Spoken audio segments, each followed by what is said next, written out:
point. Good evening, everybody. Welcome back to our next session. What are we at? Nemo, what's this session 174 or something like that? Because last week was the magical 173. Yeah. So, session 174. Well over some amount of hours into this.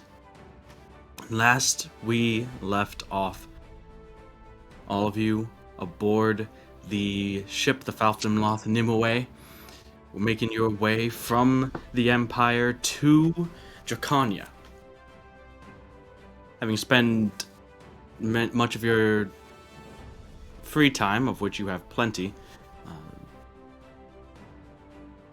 aspiring after many different side projects and, crafting little trinkets, working on tattoo sketches, training small furry animals, you ran into a bit of a snag recently when a massive storm hit the ship.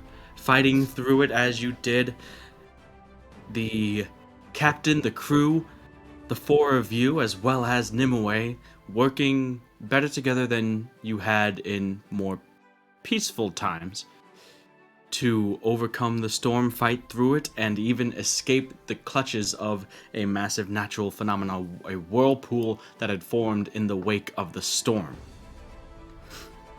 Now in fairer waters, you have discovered, thanks to Zevzal, that there's an error on the maps that the navigators of the ship and those in the Empire had made. The absence of, allegedly, an island somewhere in the waters between the Empire and Draconia. Zevzal, working with the navigators and the captain, found a general location where this island should be. The island where many of your clan Durand had stayed behind, as the others, the part that those that included Zevzal, Neve, and those that you had interacted with in Little Ulhar, outside of the port city of Verity, had left behind some months, over a year ago now, actually. So after some discussions, some meetings and conversations between the captain of this ship and the rest of the fleet, you have diverted course away from the fleet that is making their way to Draconia for what hopefully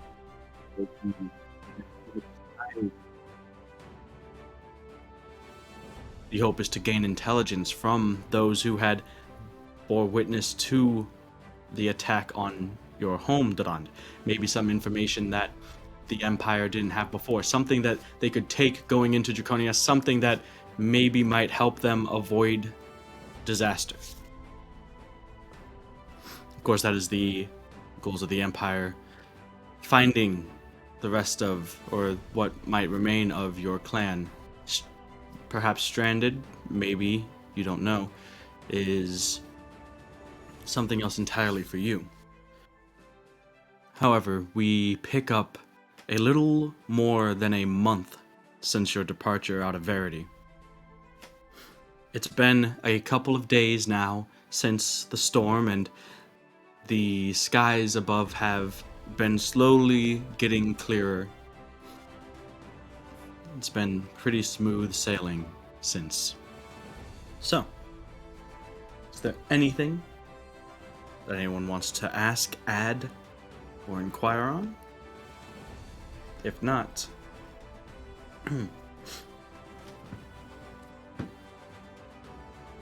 what are you guys doing? So, the captain, one of the last things said was essentially, you guys have your certain set of skills, and perhaps that might be useful towards scouting ahead, scouting out around, and locating this island, as they have a general idea of where it might be, but you are still out in the middle of the ocean, and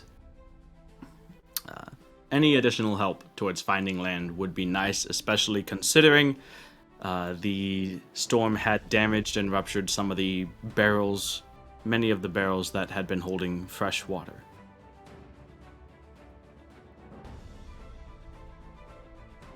Oh, pick me. I have a really good idea.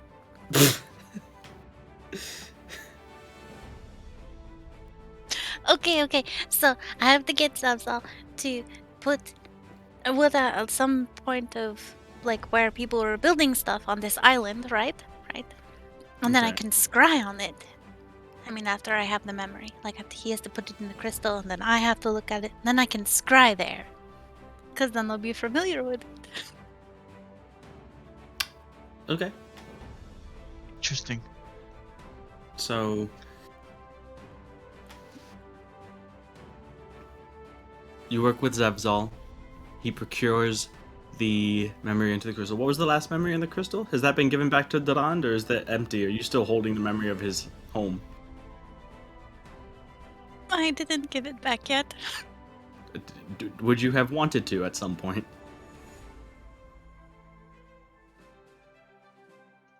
Yeah, eventually. I mean, Definitely. you guys have had weeks and weeks on the boat, so if that could have easily have come up, if that's something that you would have wanted to do. I know, but now I understand more, and now I'm more like we have to win because I've seen it and like what his life was like before, and if I take the memory out of my head, I won't have that anymore. Alright, so everyone's like, no, it's mine now. I need this for motivation. I mean, he offered. It wasn't just like I'm not. Stop making. Okay, so the memory that you receive from Zevzal after explaining exactly how the crystal works and fielding some questions about it and even about the Feywild, which you are all too happy to get into. You receive the memory as he recalls this island. What you see is a tropical island, dense and lush in vegetation, large swaths of beachfront area, and pretty much an untamed kind of wilderness. And you get the flashes of the memories of a very, very malnourished, very seemingly like downtrodden, beaten up, worn, weathered group of blue dragonborn that are just banding together and fighting to survive, essentially. You see repairs being made to badly damaged ships. You see the beginnings of shelters being made. But by the time that, as this is a combination of what you get from the memory and Zevzal explaining it to you and whoever else wishes to be around, by the time that the shelters had beginning to be made, the repairs to the ship had been done, and by that point, the survivors from Ulhar Arx and the attack on it had been split into two camps. Those wishing to continue to brave the unknown oceans in following Yildirim, and as well as Durand and Akara, who had been flown away from Dracania, and those who had wished to stay. And so what it might be now may very well be completely different than what it was there, what it was at that time, as obviously those survivors would have continued to build, maybe even move, and so you have just the general idea of the island itself, and those are the details that you latch onto and focus on, the types of plants, whatever animals that you see, more so than the man-made parts of it. So, because you're scrying on a place, correct? Yes. Okay.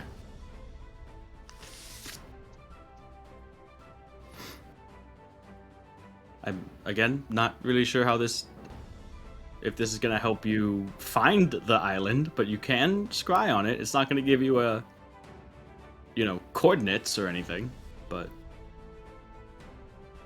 if you want to scry, you can.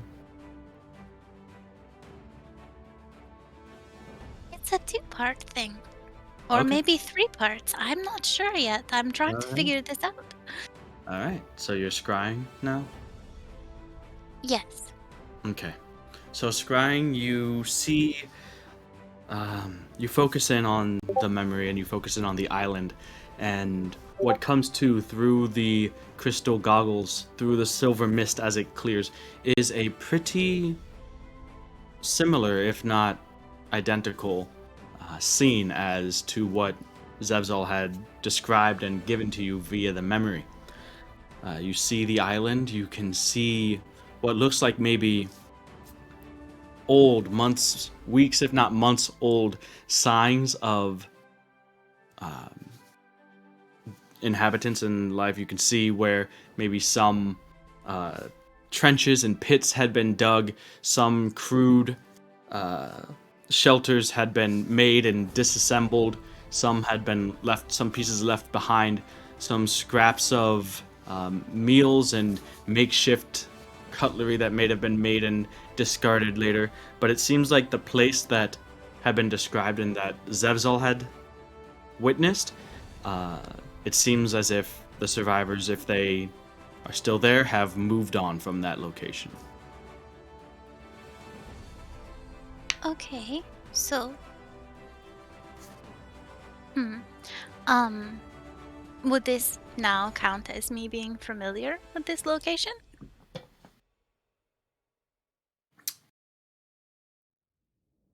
Sure.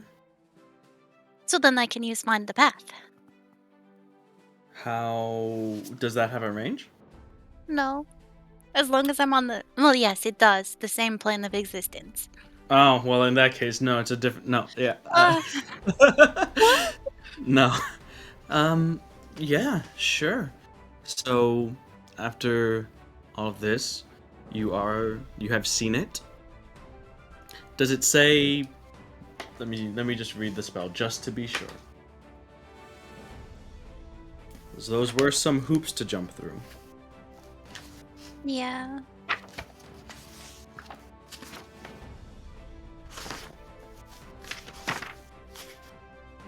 But magic is magic.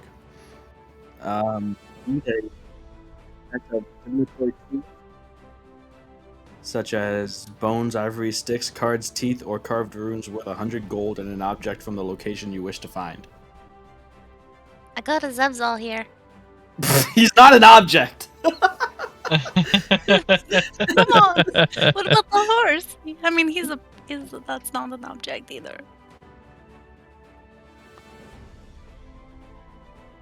He's not an object. And component pouch type things wouldn't have objects from every single place on the plane. No, but like, what about the lock from the horse's mane? Because the horse had been there. Because then it's an object. I don't know. Do not believe so. They did not take the horse from there. He got the horse in the Empire.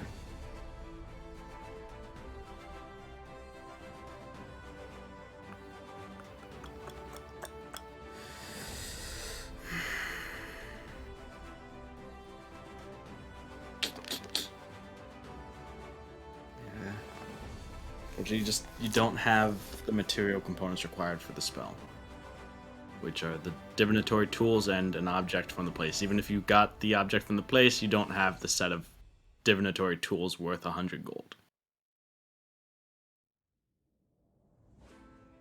If you did, I mean, I would have allowed it, but that's right there. I'm sorry.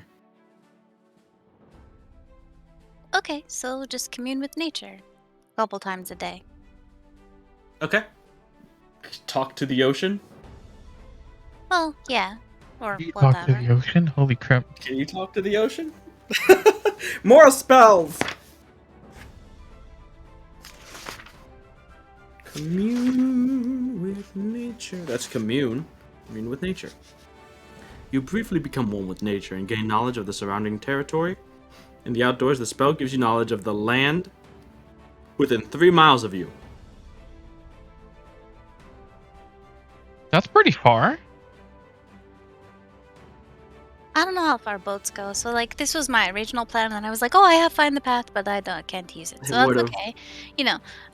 So that was just like I said, I'm not sure how but I need to like know what I'm looking for in order to do any of the You looking for could. it. I will say that, like, in open ocean, 3 miles is not a crazy long distance. Like, by the time you're within 3 miles, would have well spotted the island on the horizon, or if not closer. Yeah, true.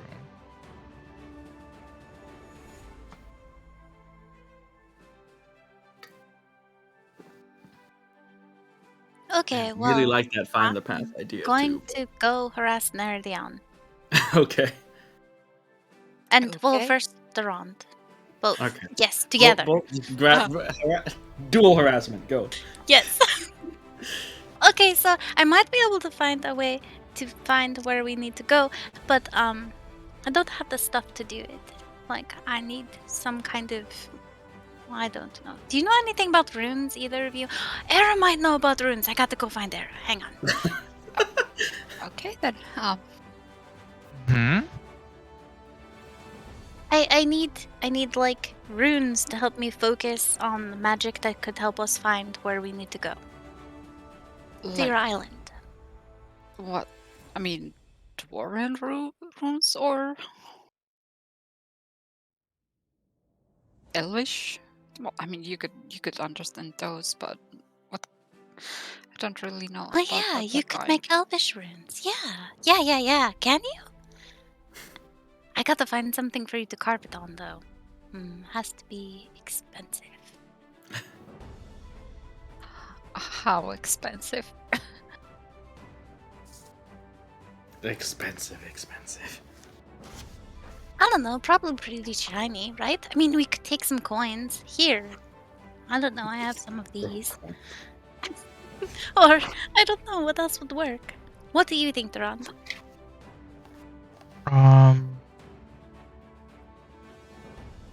I mean, if it's something from home.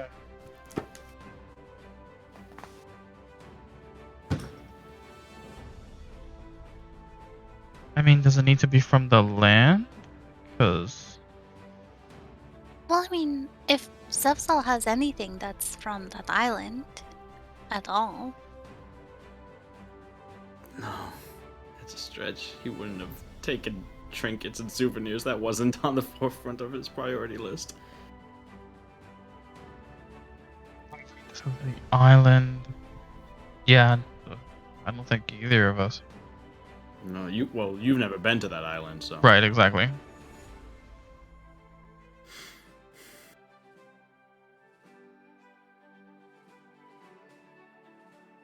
And do I know anything about runes? I mean, you've not done anything concerning divination, have you? No. Do I I'd have? say no. No, I I would don't. say, like you said, you have Zevzal. He's not an object, so if you manage to sort out the rune situation, I'll leave it to a check rather than just saying no. So if you manage to sort out the rune situation, then it will be a check to see exactly how accurate it is, seeing as you don't have that focus of the object from the location that you're trying to find the path to. Okay, so we need a rune. or something to write a rune on. I mean, what can be used? Probably just something of value, really. What if, hmm, what if Nimue gave me parts of her roots? Those are like priceless, aren't they? She's the only tree boat I've ever known. Yeah, I guess those would be kind of priceless, but hmm. I mean, I have some diamonds. Do we want to use a diamond, or should I look for some other gems? Do you have other sparkly rocks? Yeah. Non-life-giving sparkling rocks is what he would say. Because maybe a few of those might work. I mean, I'm gonna dig through my bag and just pull out that one gold necklace that has a large ruby on it that I took from the Sandpeaks place. Yeah. Would this possibly do? I don't know how these things, whatever you're trying to do, I don't.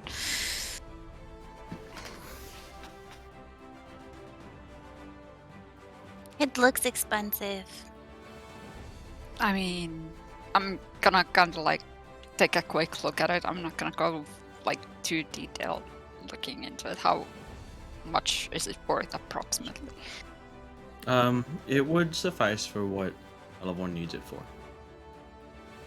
So, Well- Nedadion takes time and takes out your jeweler's kit, and jewels, and you appraise the.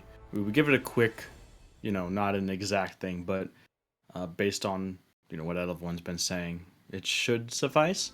You still need to find a way to make it into runes or whatever material component is required for the spell, but it is valuable enough. Yeah. This is quite valuable. Yeah. So I hope this would suffice.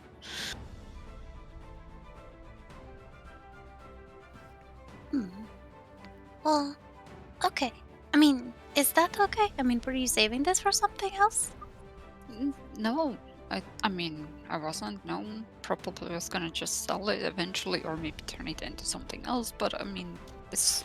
I'm sorry, this can't be real. I kinda This like is your it more. sign to fake being a girl and start stripping in the I can metaverse. help. Excuse me, what in sweet baby Jesus' name is a virtual stripper? What kind of Black Mirror nonsense is this? The last thing I want is some avatar's geometric you knockers spells in my like face. rings. Whatever happened to going down to the local dive joint and Yeah. getting a dance from Latrina or Nausea? So, And can you really get maybe rich first pretending to be a focus on girl these things stripping in the and, metaverse? Well, the metaverse hasn't even been when you released yet, think so more, this get- person's full of shit. get more of these. So, do you need it like this, or should I try to make it into smaller ones, or? Well, I think runes are usually like you drop them or something and then you see what the result is, and it's like, or at least that's what they did in the tent thingy. But anyway, so maybe it could be like if it had smooth sides, so that when it would land, it would kind of indicate which was up.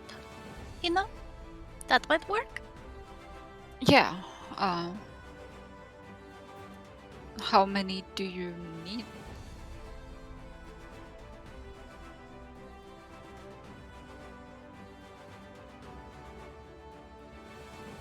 Do we just need one or multiple?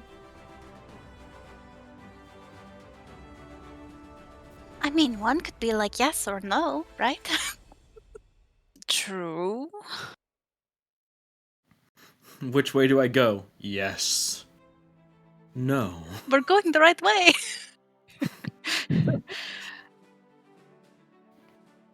Alright.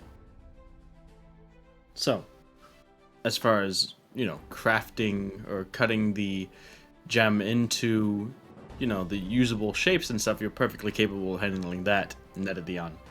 However, turning them into, usable magical runes for a spell is something else entirely, and is also something that I'd say that neither you nor Elevorn have the knowledge of how to do. I mean, yeah, I can always just carve it, but it's not magical. Yeah, you just say, I have ruby chips now, but that's not what you need for this spell.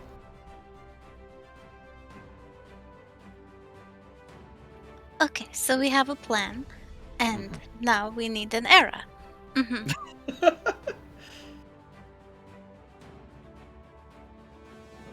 So I guess I would wake her up. Okay.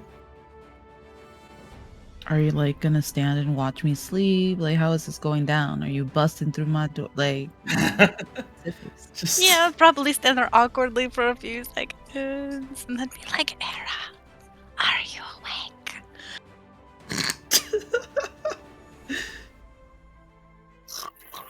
And then like a little louder, Era, are you awake now? Are we under attack? Hello? just shoot no. right up. Well, yeah, hi, but no. Is it food? It I could mean, be, what day is it? I'm Are we not there yet? sure. No, I'm trying to get us there, but I need runes, and I don't know how to make them. You There want is- to make runes? Yes.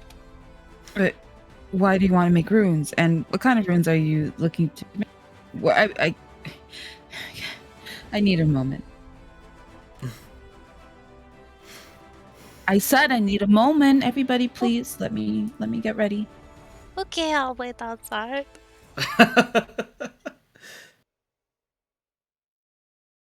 I'm just gonna fiddle with my hair. Okay.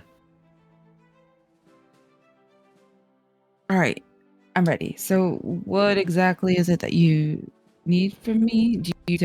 Is it making the runes, or are you trying to figure out? Like, I don't even know the plan. Hello. Hi. So, Hi. I don't have I might be able to use magic to figure out where we need to go to get to this island thing, but I don't have any runes with which to help direct us. They have to be magical and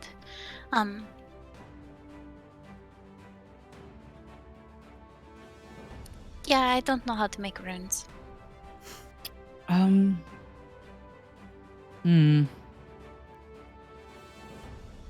Well, I don't have any on me, but as far as making runes, I'm not entirely sure. Out of character. It's something that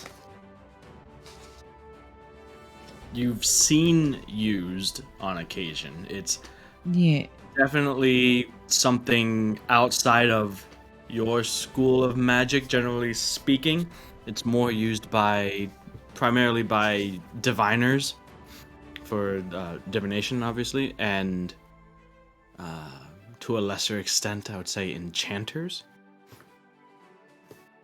However, looking at your spells, it seems like divination is certainly not your strong suit. Yeah. I was actually looking. I'm not even sure if you have a divination. Divination. Listen. As I quietly look for this, I'm looking through my books. Wait. No, Wait. wait. Does this count? I'm waiting. No. It doesn't count because I'm thinking in an entirely different context. What are you talking about? I don't want to. Okay. Waiting. Oh, no. It appears I do not have not even one singular divination spell. Now, you are certainly Locate more object! familiar. So counts. you know of divination. Good job. Oh, I don't think that would be much help, but I can maybe ask the academy, the Phoenix Academy members that are here, and see Oh, if they would can you? assist. Really?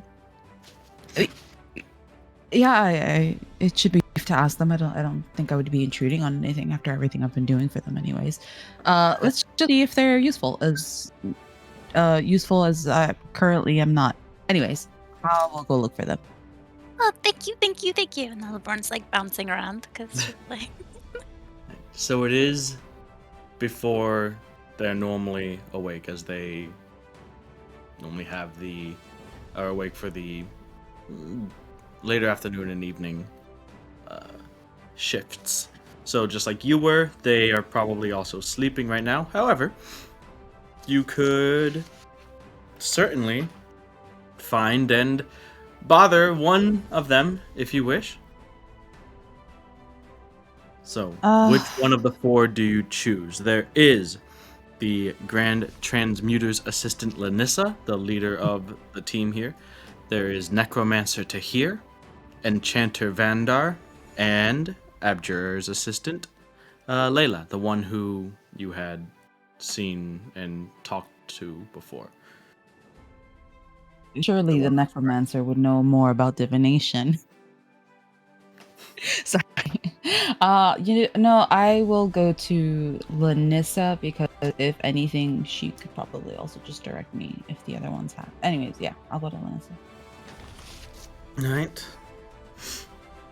You a quick few raps on the door and she answers, obviously having just been asleep. What is it?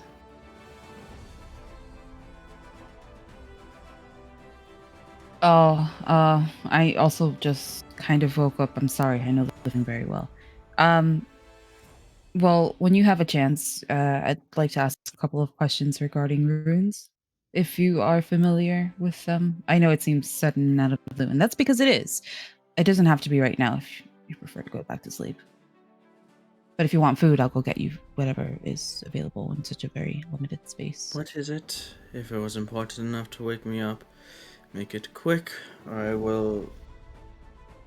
What is it? Well, it seems that we're attempting to use runes as such in order to what did the Elborn say? Something island. We're trying to go to the island. Is that what we agreed on? Yes, At any I'm rate. aware of the ship's current course. Well, we would need to be in the possession or create some runes in order for this to happen. So, since it is something I am flipping through my book, am unfamiliar with, yes, I do know it's a divination, but I don't really have anything to do. I thought it would be best and wise to just come to you. Question? Do you say question mark? Yeah.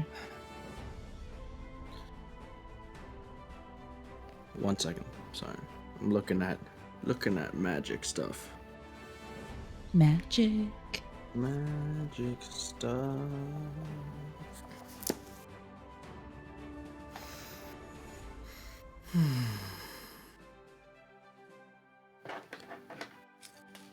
If you're asking after whether or not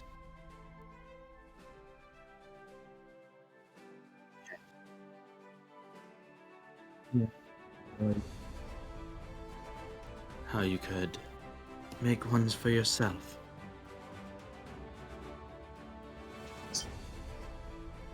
Yes. Either?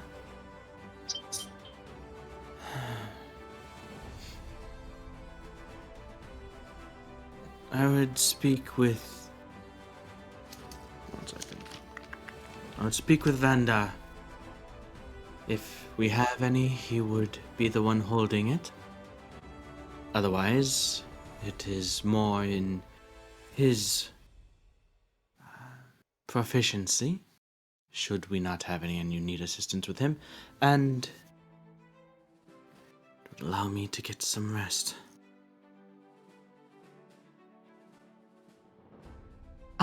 Appreciate. Much of his time, however. We have important work to be doing, and I can't have him exhausted. I will not do anything to hinder. If anything, I'll continue assisting in any way that I can. She gives a curt smile and closes the door on your face and goes back to sleep.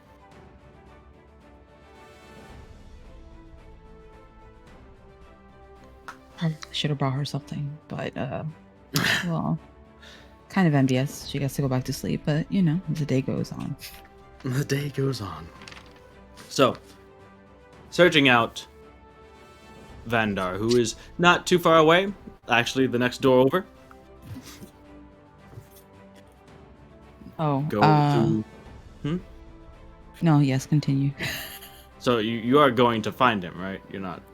Oh, no, I wanted to have breakfast and tea and sit on the idea of how I'm going to approach him. Okay. Yes, I'm not. Oh. I'm just gonna. He's right there, least amount of movements is better at this point. Sure.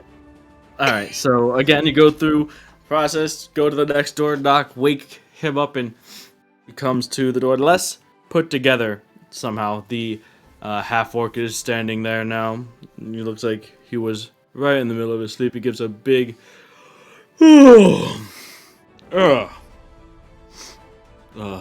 Something the matter?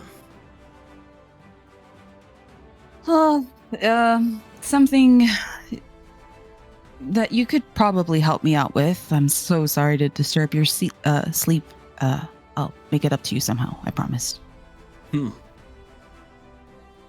But let me not take up more of your time. So, I kind of explain what I'm trying to do, I guess. Okay. And then, so I guess I like to make a bit more of an inquiry for the runes. Yeah. Interesting. Well, I would need to have more of a talk with Elavon, you said, and to see exactly what it is that she needs. I have enchanted many runes and other tools of divination in my time. However, I've never quite been in the business of making them. But I think that if we put our heads together, we can probably figure it out. Project that do not need a minister has his own day in, day out. So Just get something to eat and. Oh, well, if that's the case, why don't you keep resting and I'll bring you something to eat. Save some time. Don't worry about it. Just go gather Elavon and whatever you have, and we'll meet back here. I have to freshen up anyway. All right, I will go do that and let you do that. Okay.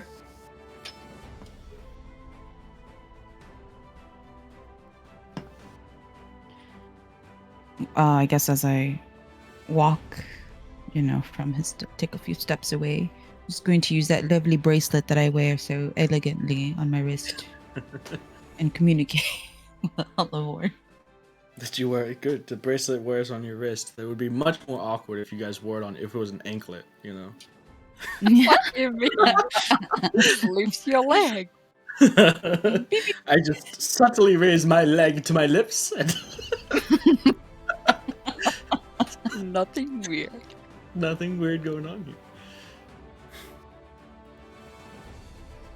here. First, I'm still hungry. Did everybody already eat? Is there food anywhere that I can eat that isn't, terrible? And secondly, it seems that we can probably get some help, but I'll need you to meet me at this location after we get some food. We could probably meet up for food if you're hungry too. Food. Okay, thank you. And I'm going to rush off towards the galley or whatever it's called on the ship. Is that what it's called? Sure. The kitchen. Take me to the kitchen. The All right. So I guess Era, you're heading there as well. But of course. But of course. With the force. So you head there, and you can see Miggles is there going through stuff and like cleaning up after what seems to have been the previous meal, and that for the next one as you basically approach. So the galley is behind a split door, basically. So like the top half is currently open, the bottom half is closed. You can see her going through the stuff, getting things out.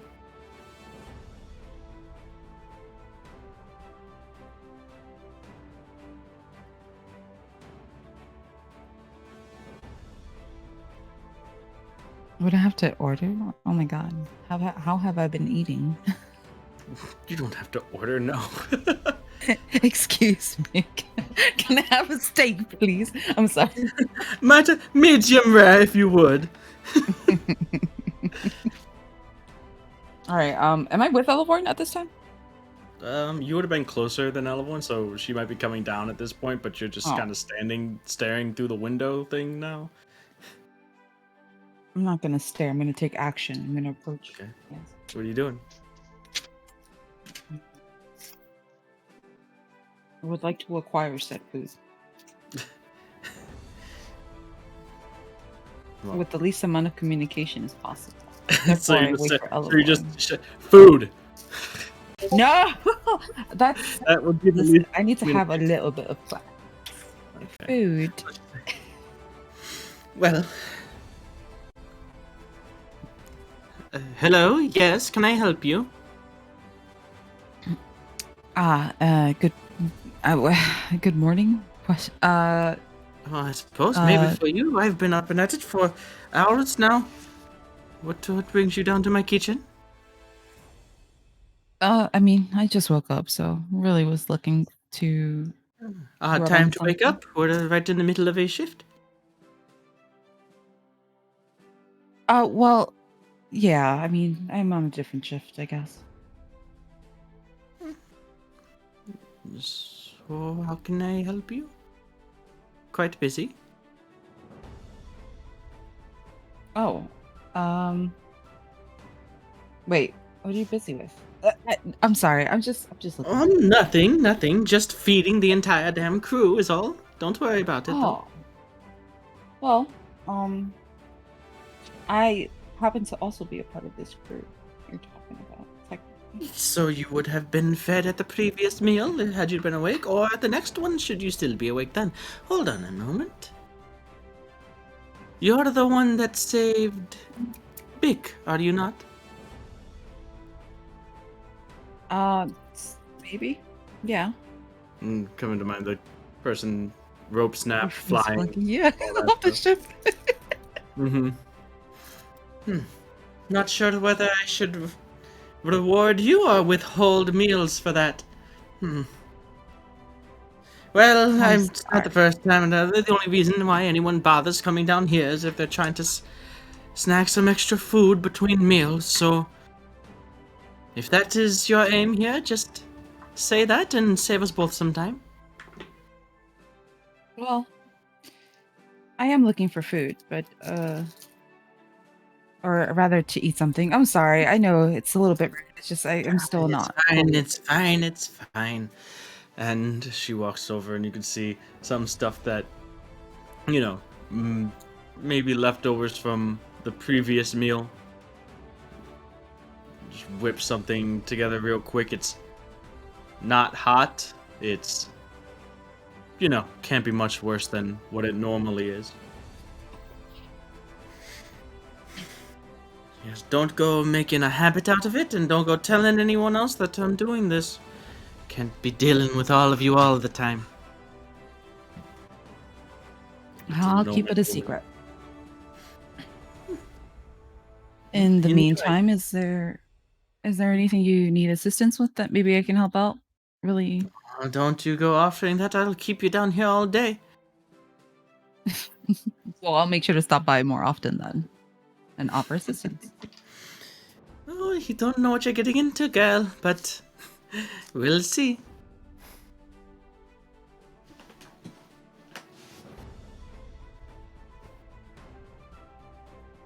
And at that point, Elevorn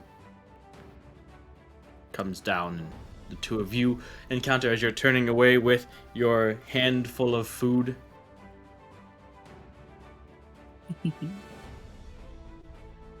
Oh, you got something. Good. Prestidigitation and make it slightly warmer. And I mean, does it look sweet or like savory? Who knows? Okay, I won't try to add any flavor to it. Roll for flavor. Roll for flavor. Alright. So, I'm assuming that Netadian is on board with this as well, seeing as she's an integral part of this crafting thingy, whatever. I mean, if I'm needed, I don't know. I guess I would. I don't know what Part the of the bigger conversation picture. was. Oh. Well, at this point, I would say that if we also needed Neridion, then we would call her as I eat. I'll probably save her some food too. Sure. So,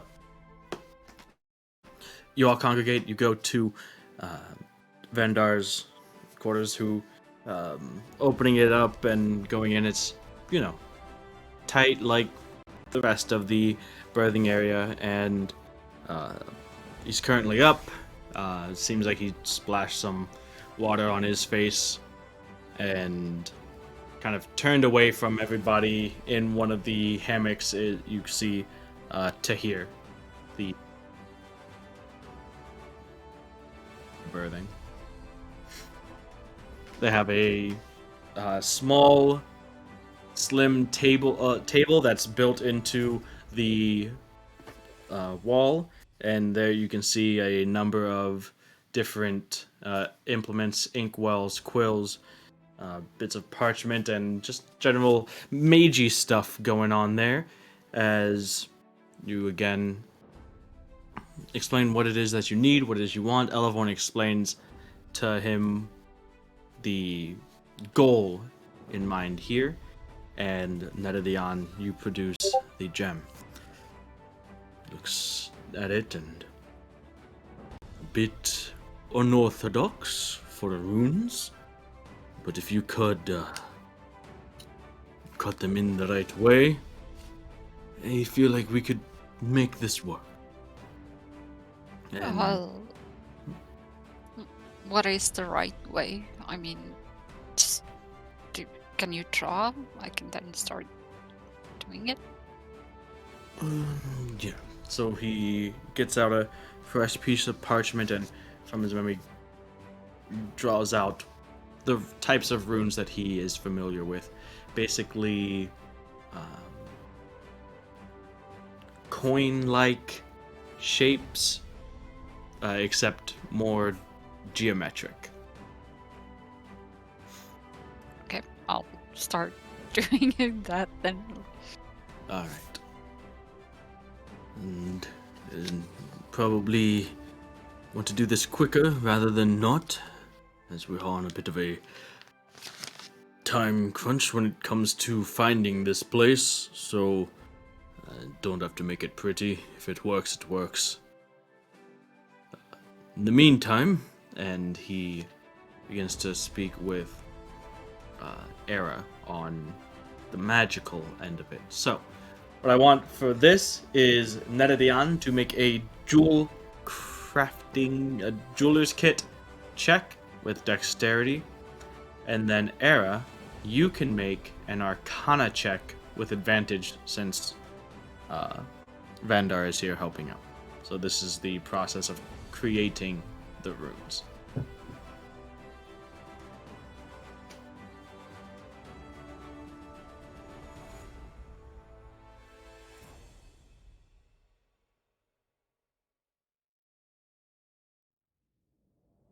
Unnatural 20. Okay. 18. All right. So, you get the outline of what it is that you need to do, and with Vandar's help, after Netadian, you craft the the templates basically for these runes. You end up making 4 of these. You end up cutting the ruby down into 4 smaller bits that could service as the holder of the necessary magics. So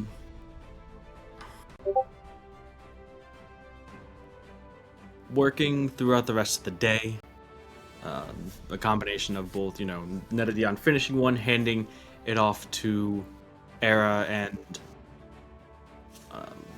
Vandar.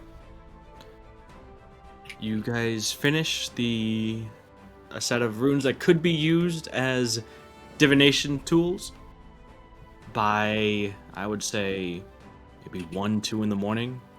At some point during the work, Vandar is called away, so him and Tahir leave to go do their Phoenix Academy work as you guys continue yours.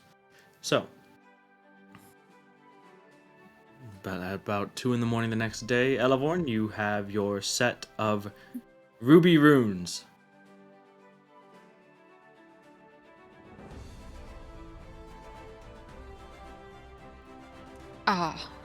Ella, how does this spell really work? Does it destroy these runes?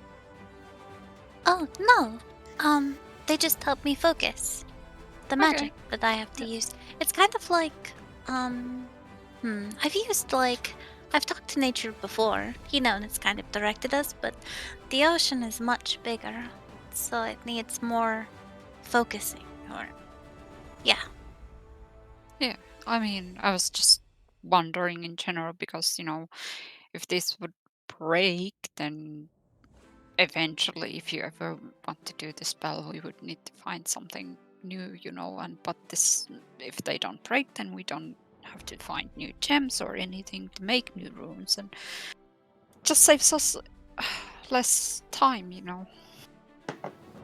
I mean, it's really, these look really cool. Like, you did a really good job on them. It's, like, really fast, too. I didn't know how long this would take. How did you cut them so quickly? They aren't the prettiest in my opinion, but They're not like, made. They're made for function, not for. I mean, I guess I could do better when I get some time, but I mean, these will work. What are you talking about? These are amazing. I love them. They're great. Really great. Well, that's good that you like them. Alright, so it is a concentration spell. Yes. But you can maintain the concentration for a day at a time. Okay. And I was right. It doesn't consume them, right? No, it does not. Good. You were just bullshitting there. Good. Well, what makes sense? I was like, I didn't see it about, I didn't read anything about it consuming anything. No, So it I was does like, not no. consume it. So, Elevon, you can go ahead and write down, in your inventory you have the divination tools.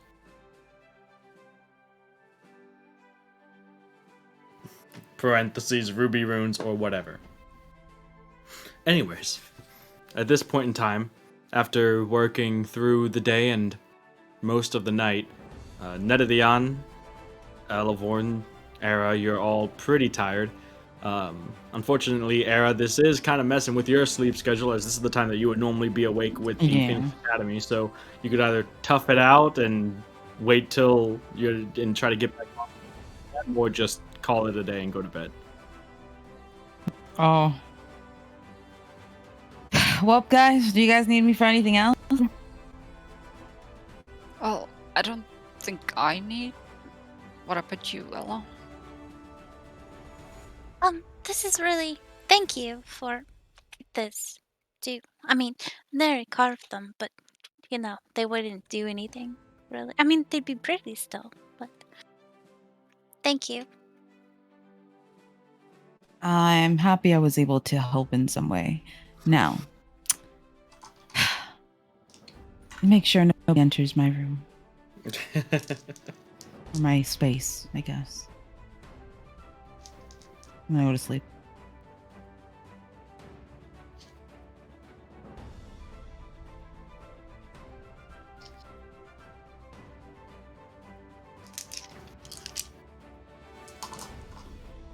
Alright. I'm staying with Elaborn, of course, but I don't know. I might doze off or something a little bit.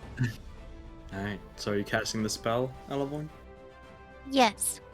Alright, so with the 4 ruby runes in the palm of your hand, you take the minute focusing on the island that you had seen. Go ahead and make a spellcasting ability check, please.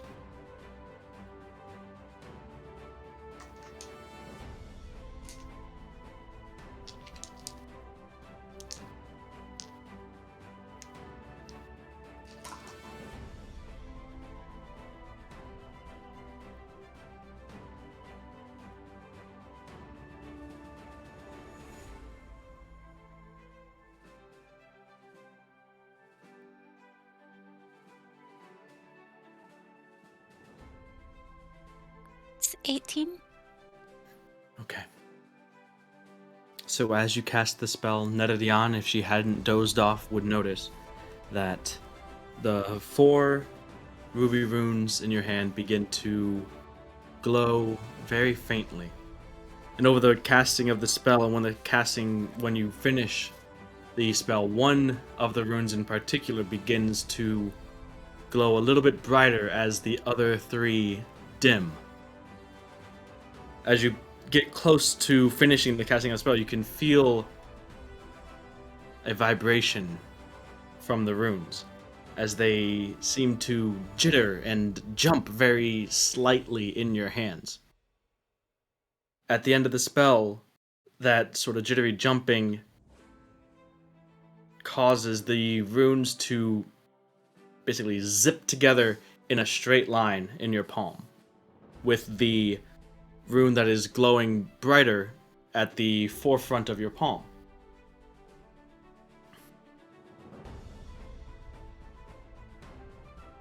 Well, this is so cool. I have to go find somebody to tell them. Well, Netadian's right there, but Well, is she awake? Probably Yes. stuff. Look Are you at gonna? this! What? Oh, what? What are they doing? Is No.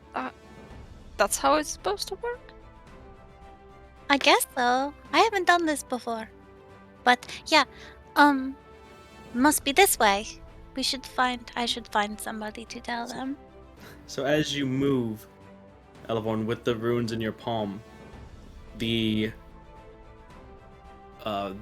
rune that's glowing the brightest, well, all of them actually, kind of move like a compass in your hand on their own. As you kind of move your hand, they stay pointing in one direction with that brightly glowing rune as sort of the head of the needle of a compass.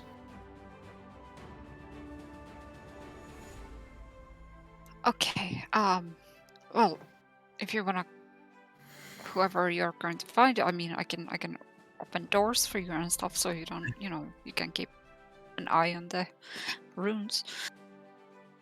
Oh, thank you. We should probably find. I don't know. Is the captain in charge of where we're going, or is it the angry guy? I don't. At this fully time of know. night, the person at the helm, well, it is this time of night, so the navigators are out, charting stars and trying to find the best course to go. So they would be awake at the very least. The captain currently is not.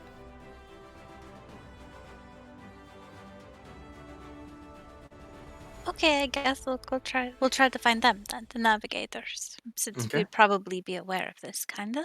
Maybe I don't know. Sure.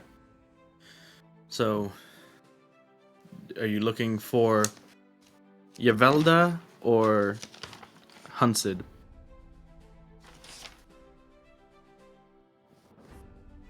Whichever one you Yavelda? find first. Yeah, that I guess. Okay. So I'm gonna roll for finding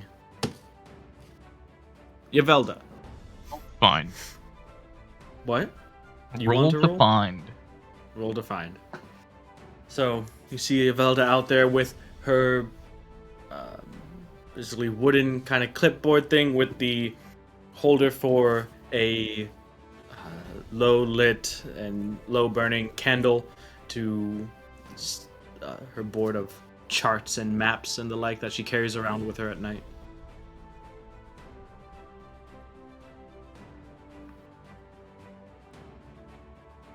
As you go up to her, she has a compass in hand and she's currently measuring out some distances while occasionally glancing up and looking towards the stars and judging angles and doing all kinds of navigation stuff that I don't know how it works.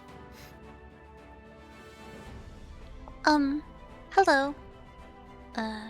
Yavelda? Is that? That's my name, yes. Elevorn? Yeah, that's my name. Oh, right. So I used some magic to communicate with nature, and the island I think is this way. And I'm going to just kind of hold up my hand. She looks down at the glowing runes and... Huh. It's interesting. You know, some time ago, I shared the sea with another who was quite fond of runes like that. But that was another life. Oh, who was it? Ah. Large, impressive man. Went by Tavnasian. Wow, that's a large and impressive name. I don't quite remember him doing things exactly like that with his runes, though. But hey, got us through quite a bit of a sticky situation. So I'm not one to easily dismiss that. If you say that is pointing us in the right direction, well, it's close enough to... And she kind of checks her charts, sees where you're pointed right now, which is not far off from the ship's current heading. So, she's like, I'm inclined to believe it. Let's see. Not entirely sure if old Hunsid would be too keen on trusting some magic glowing rocks, though, so I'll just tell him in my own way that I believe that's our best course. Then she kind of lines it up and sees some stuff, makes some notes. It's like, well, how often can you do this? Well, maybe once or twice a day? All right. Well, Maybe 3 if we ever times. stray, then please do come to me, and we'll make sure that we correct course. Also, I think that the ship and the captain are on better terms now. That maybe from time to time, during his time awake anyway, he allows her to maintain course. So we share that with the boat, then maybe we can all just have a little bit of an easier time about it. Oh, yeah, that's a good idea. I should do that. Right. Well, it makes my evening a little less strenuous now. I don't have to bother with this much anymore, though. Good for posterity's sake. So, yes, I believe I'll go and make sure that we are... and she looks down at the runes again and then back to her charts and make sure that we are on the correct course, and she starts to head off.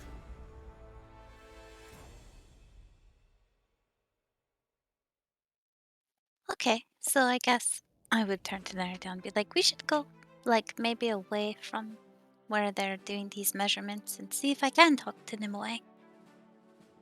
Yeah, we can do that, definitely.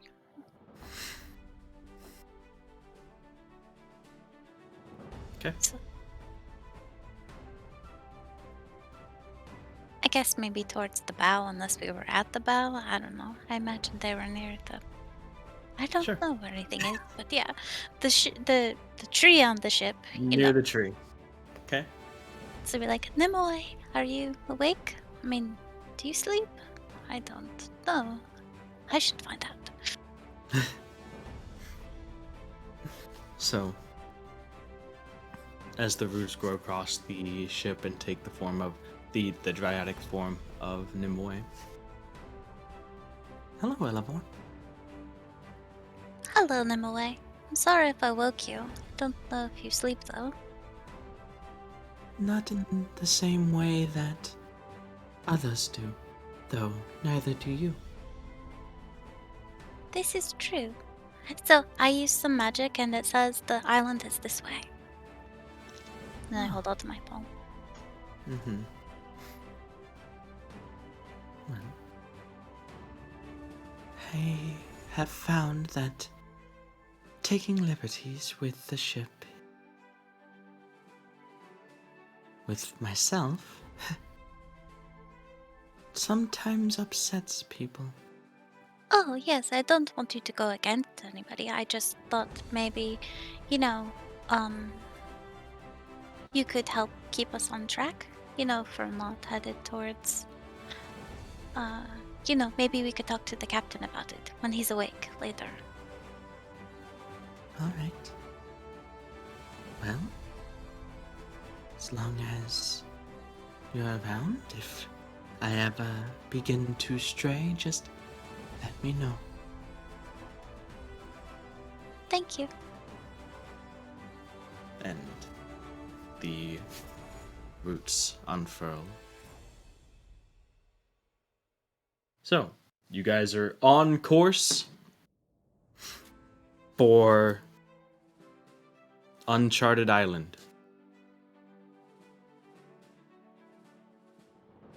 Over the next couple of days, this information is tossed around. Well, the very next day when the captain wakes up, it's brought to his attention. And after a short conversation with Yvelda, Hunsid, Nimue, and Elavorn, it is believed to be best. It lines up with a lot of the charting that they've been doing with Zevzal's story, with where they expect this island to be, so they are inclined to follow the path that has been found by Elavorn. So you have a day of concentration for it, and you can put the runes away, Elavorn. So you put them like into your bag or into your pocket, and whenever you want, you can take them out and put them in your palm and check. And as you put them into your palm, they rearrange themselves into that compass-like line, and you check throughout the day and that to make sure that you're on the right course. I do not believe it tells you how far you are away, does it? It just tells you shortest straight line distance to the place, right? It says you know how far it is and in what You direction know how it lies. far it is. Okay then. Well, fine. But I mean, No. would that translate properly? Because, like, what are we? And, it probably would be vague coming from Elavorn. Elevon with How far numbers. away? How far away? Yeah, numbers. Go to make an intelligence check, Elavorn. This is evil. Why would you do this? I was just saying it could be vague. Now, is it going to be vague or just straight up wrong? That's what we're finding out.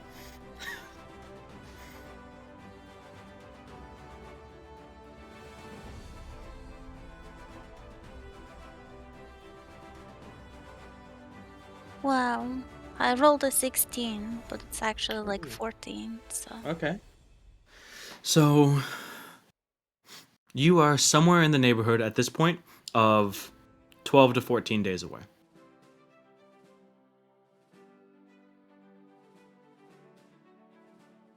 So, like 2 weeks? Approximately. So, during these next 2 weeks, as you follow the path, you make your way towards this island. Is there anything that you guys want to say, do, discuss?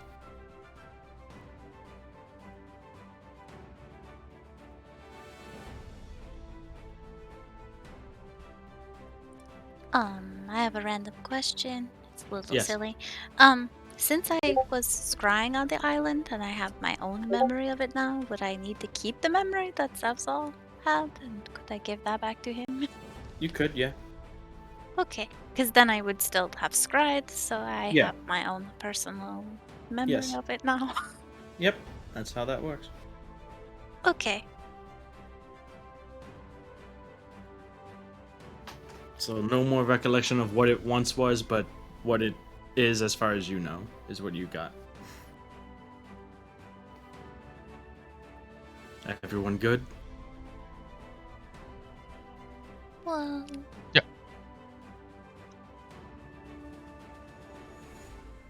Yeah, I think Yeah. I'm good, yeah.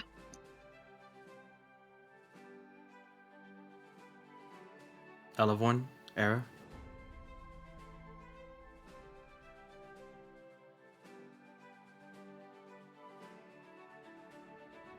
I spoke at the same time as Nimue, so she said yeah. Did she say yeah? I thought she said well. Ah, There's always after stuff it. that Elevorn wants to do. Productivity. Hell yeah. well, now that I'm thinking about it, I'm like, would I bother Nimue about the captain at all? I think I might. But that doesn't have to be like roleplayed. I would definitely ask her about him. Like what? Just like she seems to be getting along with him better. Ah, I Stuff like that. see. No other things. Typical Elevorn things. Always trying to pair people. It has certainly become less contentious than it once was. I do believe that we are at a better understanding than we were when I was first woken.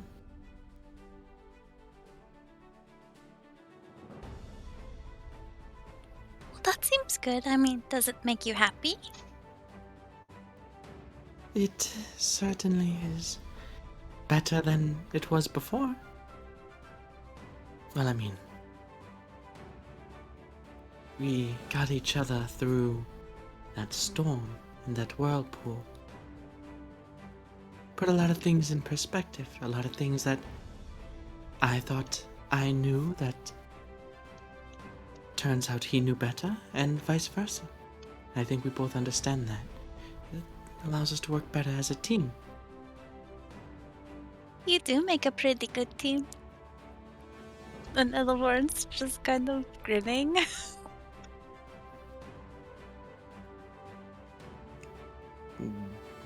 There's a... If there could be a confused expression, that is what Nimue is presenting at this point.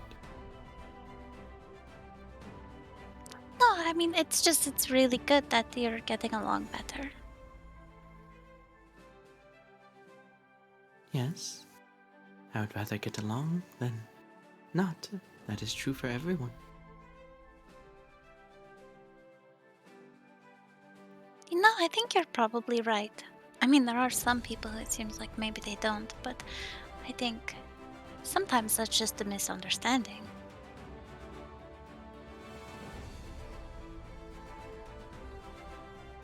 We have had our share of those.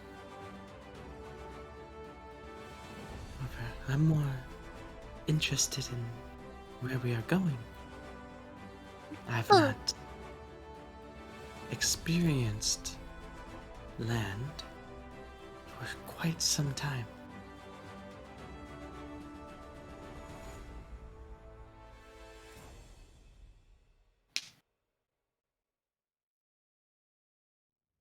I guess it must be kind of strange to be on the water always. It's been what I've known for many, many years. And it's been all I've known since I've had these senses. If I was honest, I would say that, you know, you've been a great comfort to me on the sea because I'm not used to it at all, really. So just, you know, you being here, well, I mean, like the tree, and as, you too, as you are, it's Really been. Something? Yeah, well, yeah, I didn't mean to, I think I understand.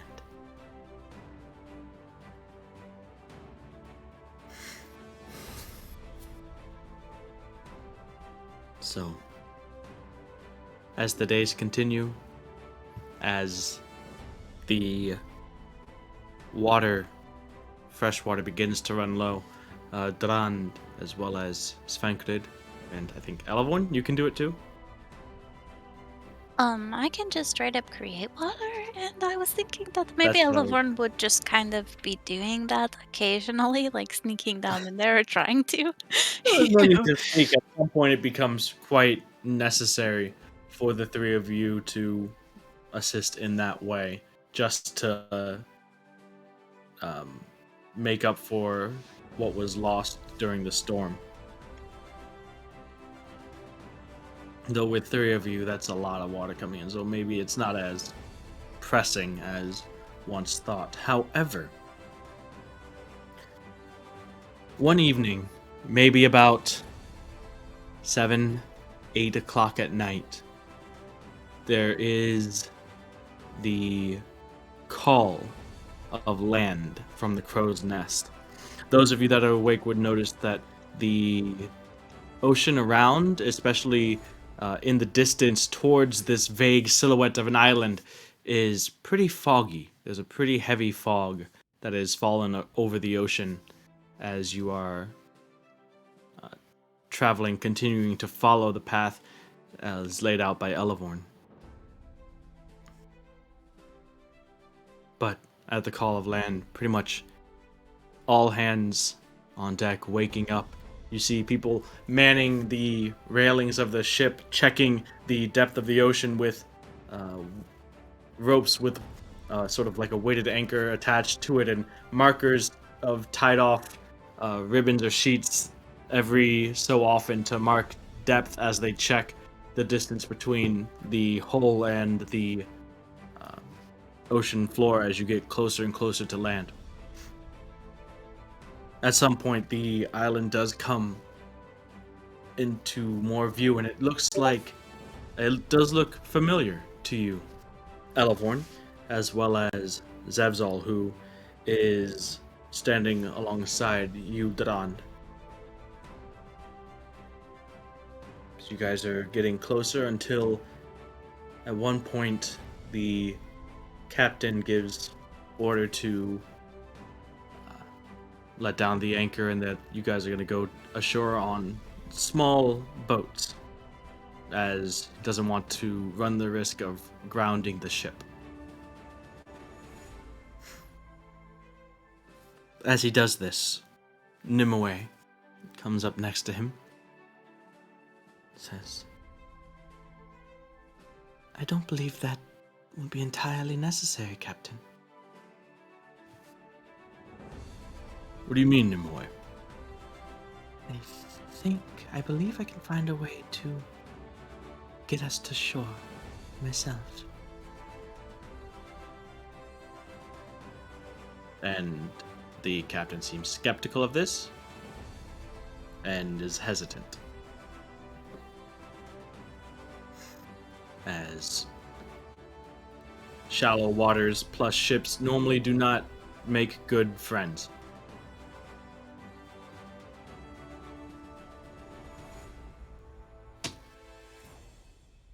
However, despite some objections from Navigator Hunsid, he does end up seeing what it is that Nimue is talking about. So,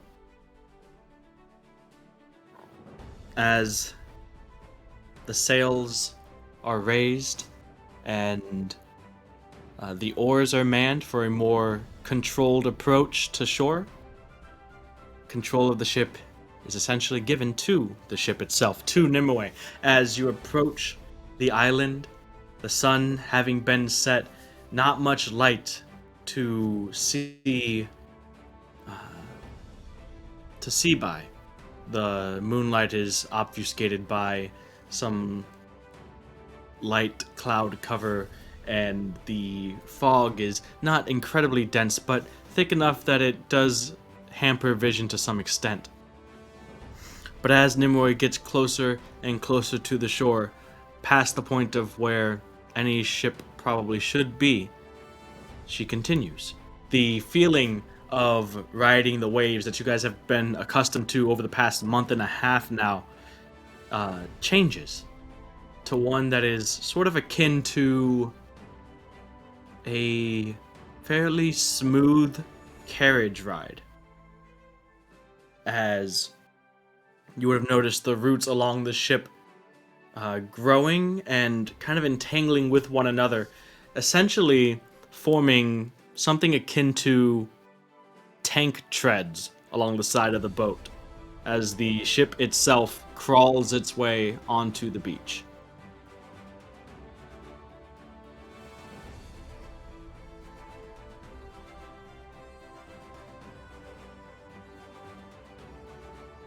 As it does and sits and rests, the roots kind of extend outward and anchor themselves into the ground, holding the ship upright.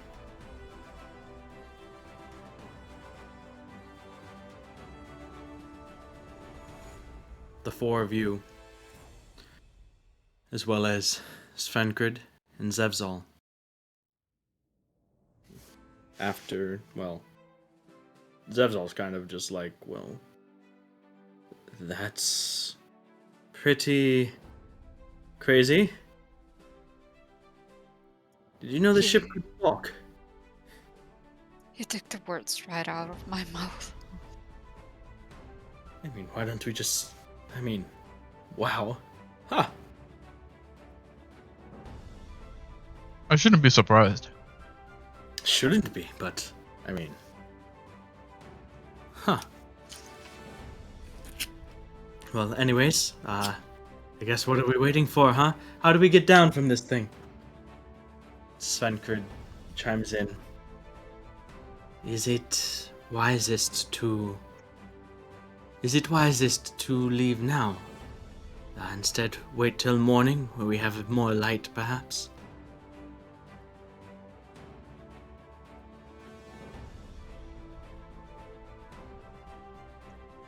Zevzal turns. I mean, we're here, and it's not like we don't have means to travel quickly if we need to get away. If we need to do something, like we don't have to. I don't see why we need to wait till morning. Svenkrid just says, the island has been here since you left. Been here before that. It will be here in the morning as well.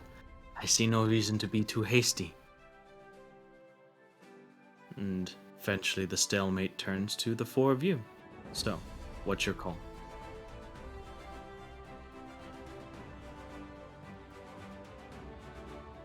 Get some rest, wait till morning, or head out now? What time is it again? It's like 8, 9 o'clock at night. You don't know exactly how large this island is. You don't know where, if they're still here, the other members of your clan are, Daran.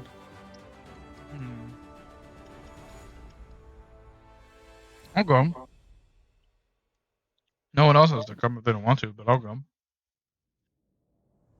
Well, Olivorn has been running around the ship like a little kid looking at all the stuff that Nimue's been doing. Like, she's just been, like, racing from one end to the other, like, just watching everything from every angle she can, because this is, like, crazy, and she's, like, so excited, and this is the coolest thing.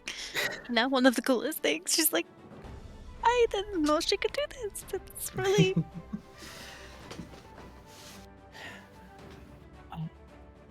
I'm gonna be a little bit taken aback by Duran's response. Of all people, I thought you were gonna take safer route and stay on the ship. I actually, I think, well, I mean, I'll agree with with everyone, majority, but, I think it would be just safer to stay on the ship. I know, right? Coming from me, you would never think. I was just gonna fly right off, but everyone is probably tired. Svenkrid kind of looks at you and nods like, the fog itself it's not Beautiful, I know. yeah, Entrancing, even. the But morning. dangerous. With morning, it could burn off some of that, and it just seems. I don't see why rush into a place we do not know with limited vision, limited light. It's going to be here when we wake up in the morning, when we wake rested and ready. I mean, to be honest, I would also rather go in the morning, but if Trond, if you're going, then I'm going. I can't leave you alone, you know?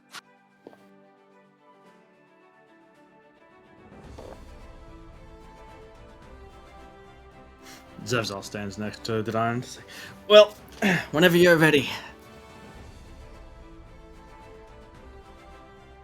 Well, I mean, if you're gonna go anyways, we could go. Maybe I'm some can not stay gonna on go the without ship. him, but it's not one person's choice. I've set up what I think we should do. You guys obviously have your own opinions, but clearly we're sticking together here. So whatever you guys choose, I'll respect it. I'm not gonna wander off on my own. I think, I mean, if we stick together, we could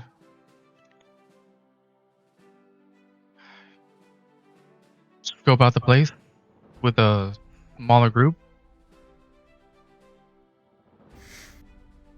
And how far do you intend to scope, Durand? I'm hoping till I find some sign of something.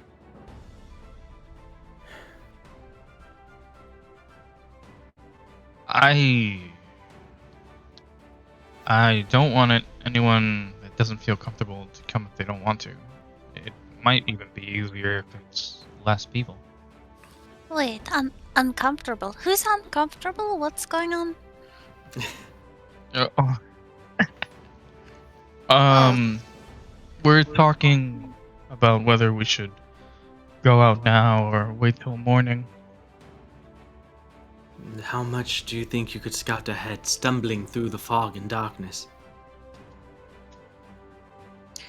Darkness we can handle, but the fog can be an issue, yeah. But like I said, Trond, if you're going, then I'm going, because, yeah. You could be wind. Doesn't help us.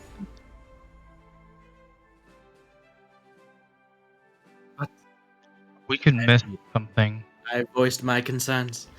The choice is yours.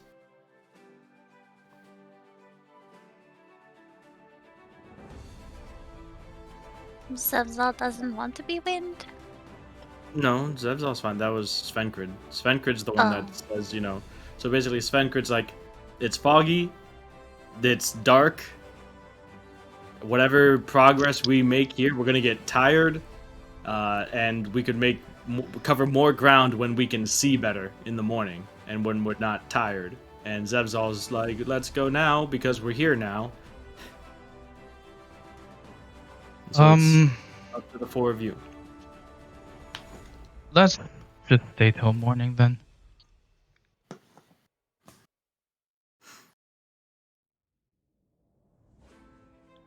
Everyone on board with that? If Trond goes, then I go, but if Trond stays, then I stay. All right, so majority rules, but it's majority of Durand.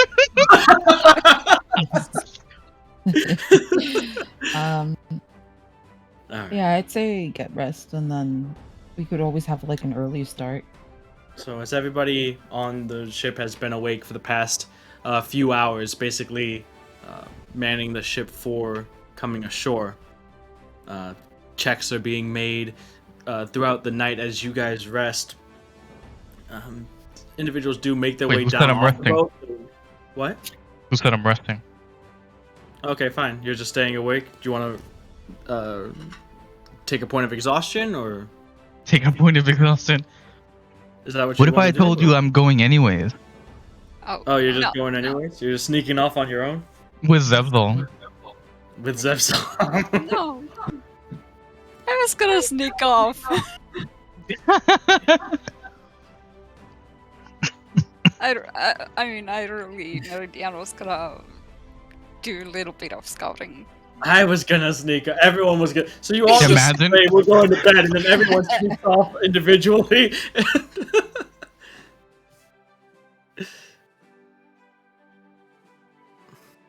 Neridiana will definitely sneak off, though, to scout a little bit around the ship.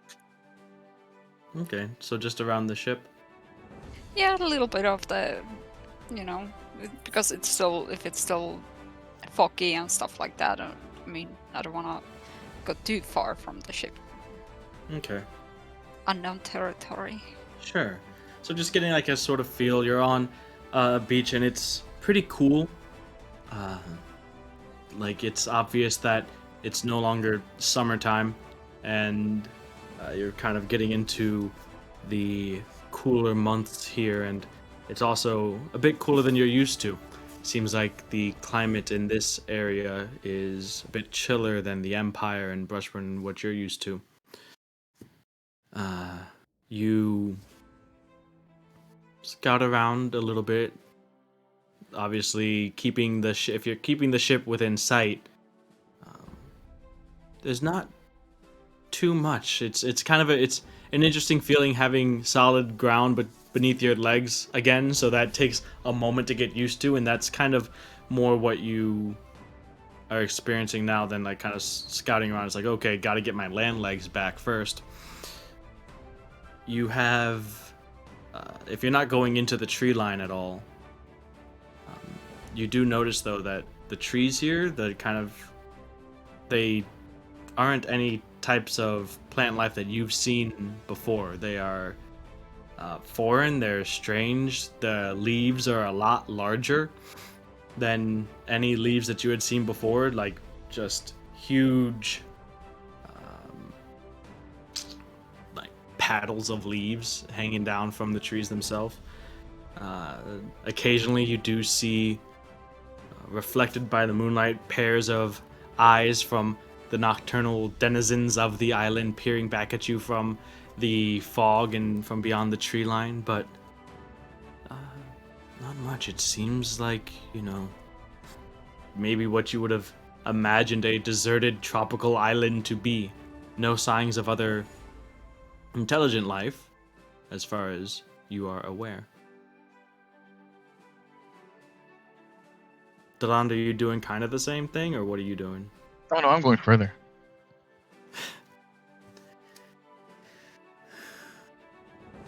Would I notice them leaving? Deland, are you sneaking off? I'm trying to as casually leave this place as possible and pray that nobody stops me for anything. So are you sneaking off? No, it's just it's play it cool, man. No one's gonna notice if you just chill. Okay. Alright. We're just going for a leisurely stroll. Nobody will notice. Netadian, Era, Elevon, make perception checks, please.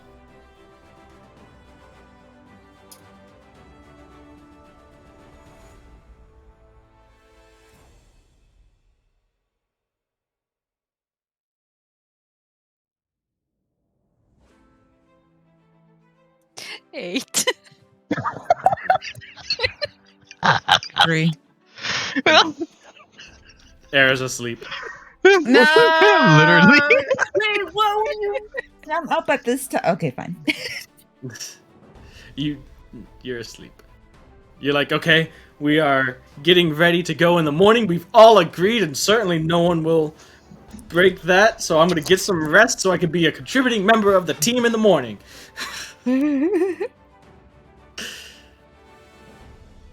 That's 26. What, 26? Yeah. Yeah. Elevon, who is kind of trancing, like, underneath the tree, definitely notices Durand and Zevzal leaving.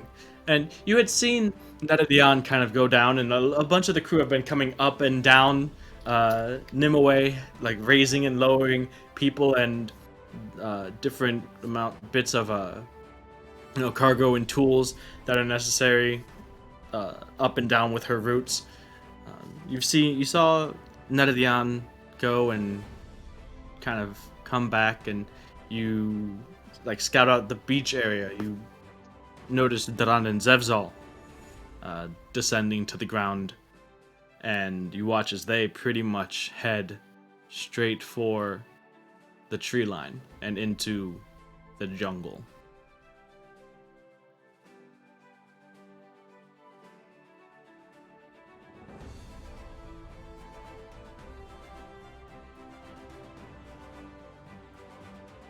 What are you doing? Meliborn is frowning. She's got like a pouty face. And she's looking at her bracelet. She's looking at the rond. And then she's going to turn into a bird and follow him. Okay. Because they're too far ahead for her to just follow on foot. So, Daran.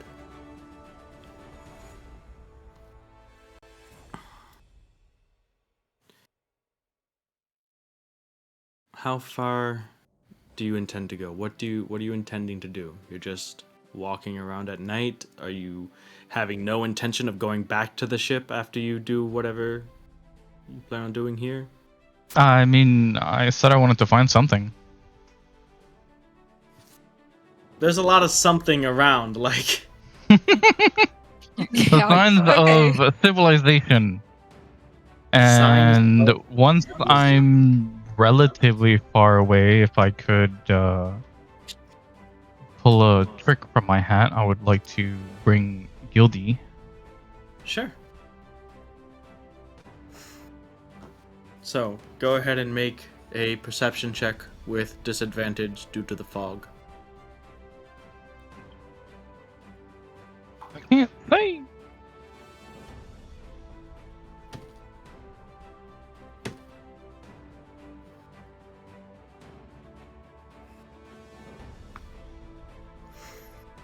As you and Zevzal are walking through the dense tropical jungle here, the hard, tough bark of the trees kind of scraping against you as you have to make your way through. There are no paths. There are no clear ways forward other than just fighting against the overgrown plant life here to continue your way forward deeper into the jungle. And Zevzal, as you guys are trying to look around, he's like occasionally losing his footing, kind of finding it difficult to find a place for his walking stick to go, and does have some bits of trouble keeping up with you at times. It's like, I don't exactly recognize anything here. I don't remember, well, if we're even on the same side of the island that we landed on back when we landed here.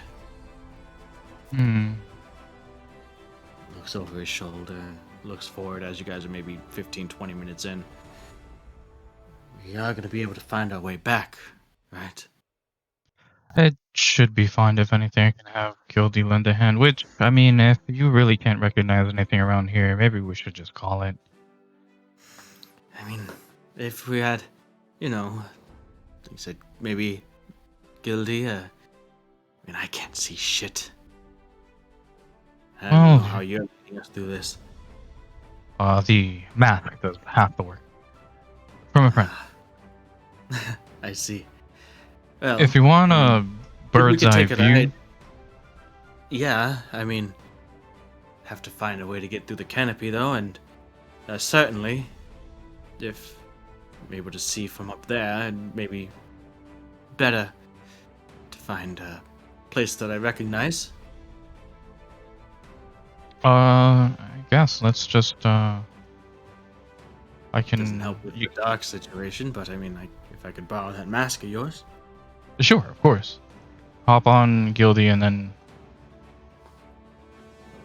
So, try to see if you can find something on that. Gildy is it's difficult for Gildy to make his way through this section of the jungle. Biscuits. Yeah. So I mean, you can summon him, and he's like very much cramped and Oh, it's like claustrophobic, that. guys. Shit. Yeah, it's very dense and it's very overgrown.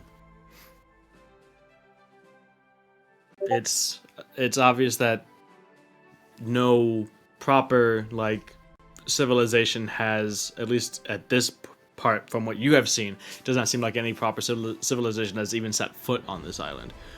So if the survivors from your clan, the ones that decided to stay here, had set up something, probably not in this area, because there's no way that they would. There's no sign of civilization from what you've seen, but you're again only like 15 minutes in, fighting through a jungle, so you probably haven't even gotten half a mile.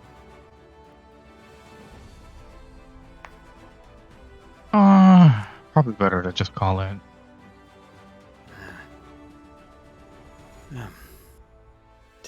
Well, at least we got a plan for the morning. I don't believe I've seen Gildy before.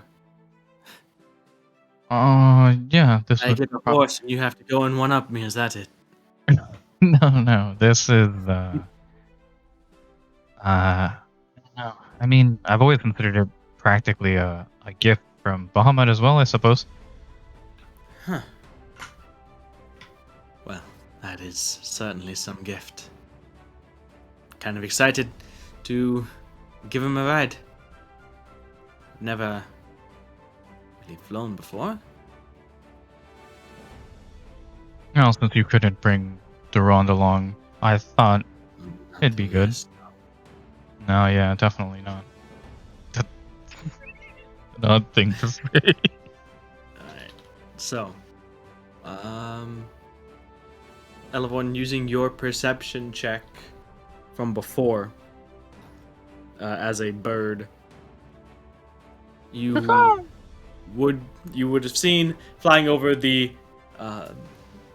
trail left by Durand and Zevzal making their way into the forest, and following that, it takes you maybe 2-3 minutes in the air to spot where they have gotten to after 15 or 20. And like seeing them occasionally through the dense canopy, you see that they have reversed course and are heading back to shore. Gazing out forward, as far as you can see, they barely scratch the surface of the extent of this jungle.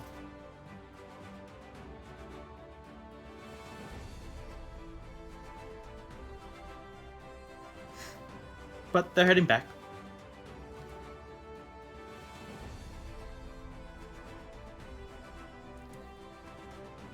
Not before they run into an Elborn. Who is just standing there with her hands on her hips, very disappointed looking. So once they get through the tree line, you're basically waiting for them right there. So Durand, Zevzal, you guys make it through the last of the tree line. Your arms and kind of face and neck area a little bit scraped up from fighting through rather unforgiving plant life. And as you do, you can see the ship in the distance and Elevorn not 15 feet in front of you. Hey. Good evening. Hi, Ella. I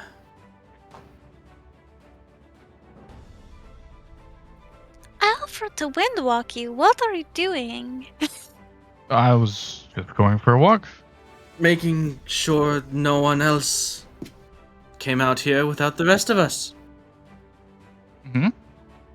Speaking of, what are you doing off the ship, Elevorn? I saw you. And you. And... Ah, shit. Can you even see? It's pretty weird out here. I can't. If I'm gonna be honest, I really can't. I can barely make it out. The only reason I know it's you is from your voice. Well, I don't. Fine. Whatever.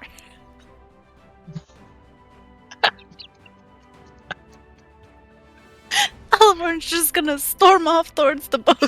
She's just doesn't. She's like kicking the sand if there's sand. She's like an angry Tinkerbell. Mhm. Besides I all continues.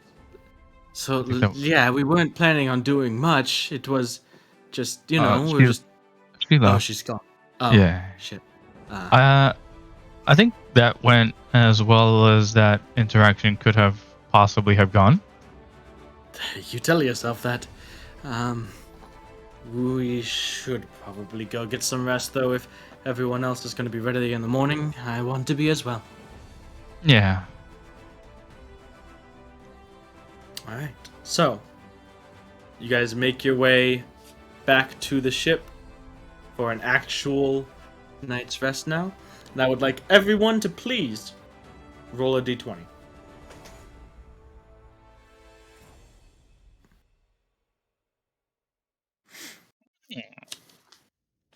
Just a D20. Just a d20. 18. Okay. 8. Okay. 1. Good. I was double muted. 9. Okay. Oh. I bought. Who did we lose? Bye, bot. Well, I got it. Oh, At that I point- It was guess you got stolen. that song. Never mind. who stole it? Oh, no, it's Well- fine. Don't worry about it. Okay. Anyways, and with those amazing rolls, let's go ahead and take a break. Oh, well, then they can have it. okay, fine, whatever. Like, I only asked for it for like 3-4 hours a week, but whatever.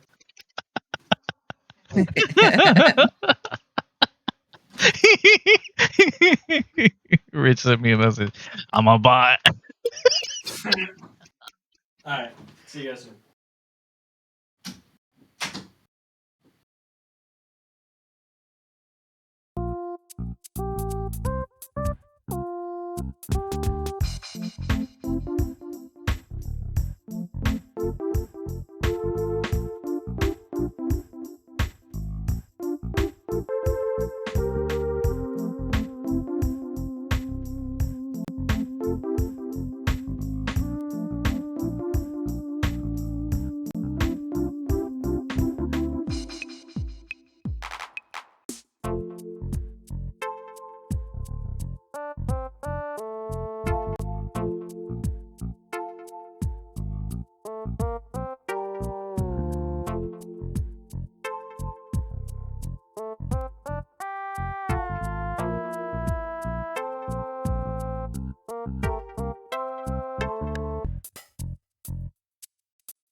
One. Alright. And we are back. So, you are all standing on the beach outside of the ship. It is morning time. The sun is bright in the sky. The fog has cleared, and the island as you had seen it last night seems to have completely shifted in the now brighter light of daytime. And it is, as much as it is unknown, it is beautiful. The greens are vibrant, mixed in with various blues and purples, accents of certain like berries and flowers on the bushes and along the vines that cover the trees. Those large leaves that hang down from the canopies of the trees are swaying gently in a quite refreshing breeze and producing just a calming white noise of that in concert with the ocean waves behind you.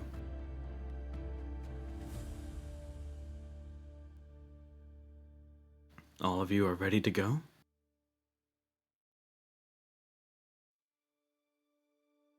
What do you want to do?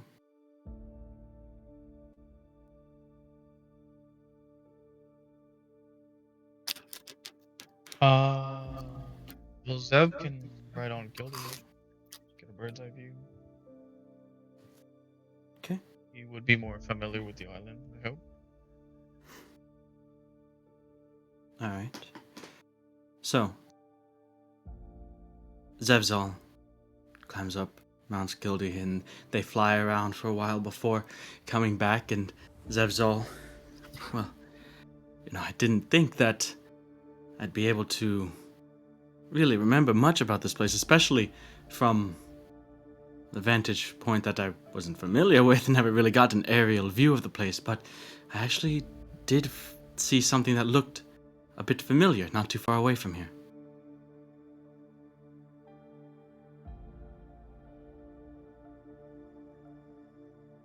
How far did it look?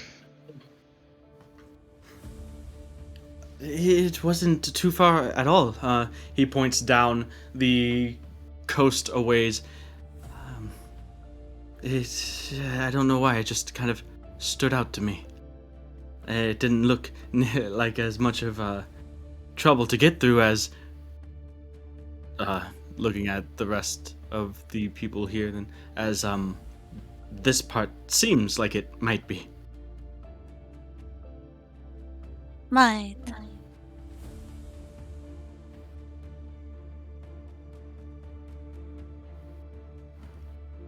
Okay, well,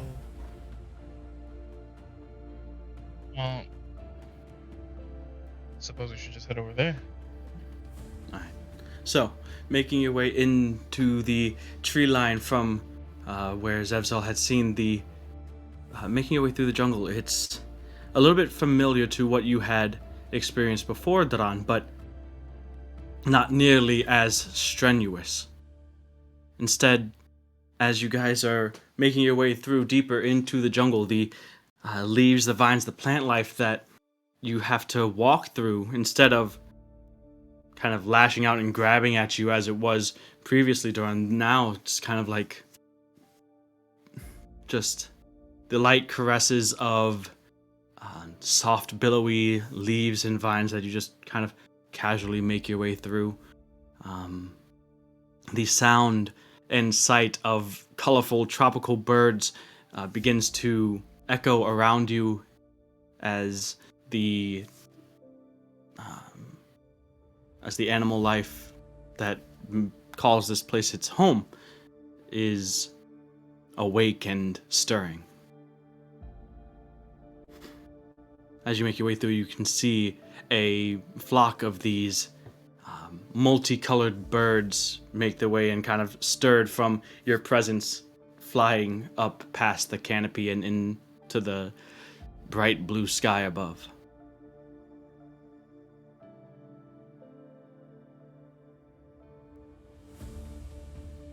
May wait, come back, Elvorn calls out to speak with animals.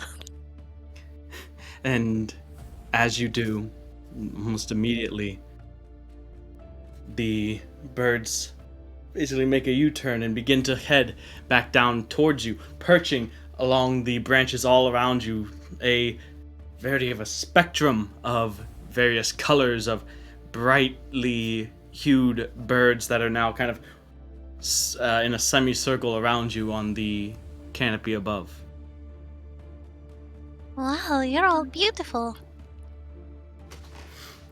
A chorus of responses of thanks and "aw, you shouldn't have" and the like. I was wondering, have you seen anyone who looks like him? And I pointed around, or him, and I pointed at Zavzal. Are those who you are looking for? Yes. Please. Yes. Are There are they many. nearby? They are. Would you mind sharing what direction to go? Oh, not at all. And some of the birds kind of begin to fly down and like sort of past and like within arm's distance of you all. This flock of birds kind of flies down from the canopy through the group and a little bit further on into the jungle.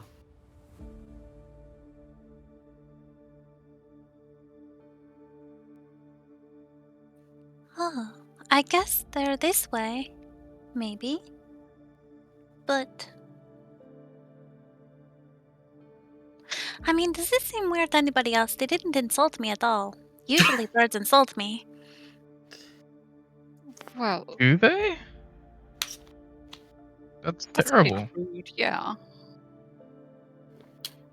Well, they just say that I'm like, Oh, are you talking, Max? Because you lit up, but I didn't hear anything. I'm moving on my popsicle. My bad.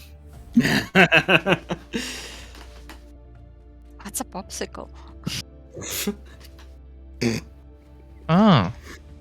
Here, I'll educate Cele. No.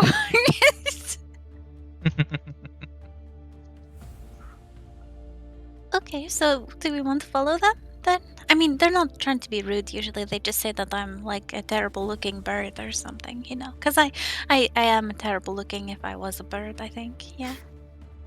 I don't think you would be terrible looking as a bird. Well, But no, like not bird-shaped, no, well, still, you're not bad looking at all. I mean, then again, I mean, you're colorful. They are colorful, so they're different kind of birds, and maybe they think you as one of them or something. I don't know, but yeah, I think we should follow them if you think they are right, if you think they don't lie about that. Is that why they flew away? Yeah, I asked them to show us, where others like you are. Oh, then yeah, let's follow them. Alright, so you follow the birds and you come to a clearing where around you is something of a hovel. Shelters are made along and even in the trees. It looks like homes, buildings have been made from the wreckage of a ship.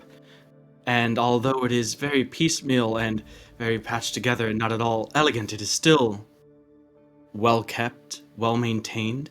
You can see that there's like a large fire pits dotting around, and some of them seem to still be lightly smoking and smoldering from the previous night. The smell of sort of fresh fruits, as well as remnants of smoky fish and other meats still lingers in the air.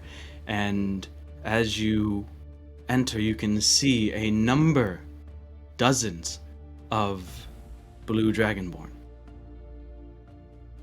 Some of them working together, hoisting with ropes pieces of wreckage and driftwood up to higher platforms that have been constructed in the tree line. You can see morning meals being prepared.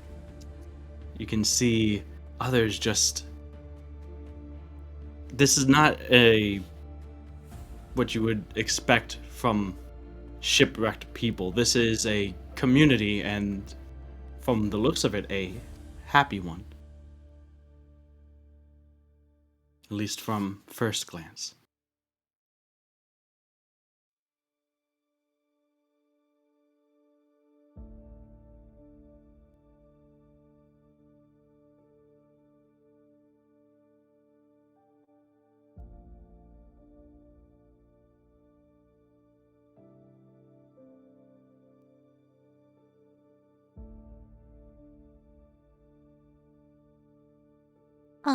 Could I thank the birds if they're anywhere nearby?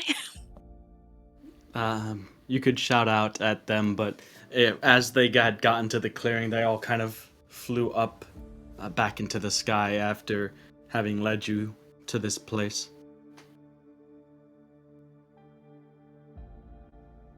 You can see them kind of circling over this area for a little while.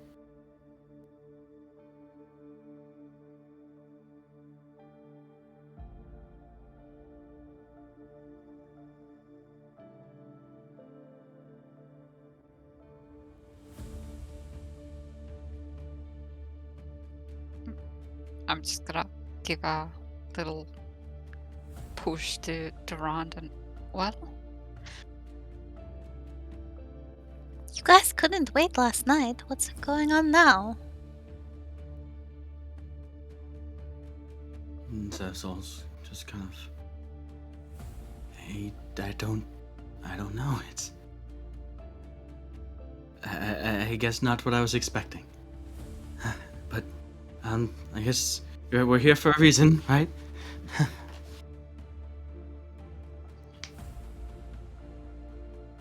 yeah, we are here for reasons, and from the looks of it, it's right in front of us, but I still think you two should probably lead the way. Right, of course.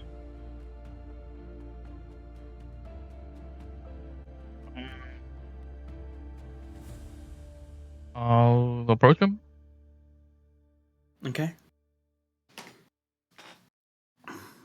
So, as you approach, there are a number of familiar faces.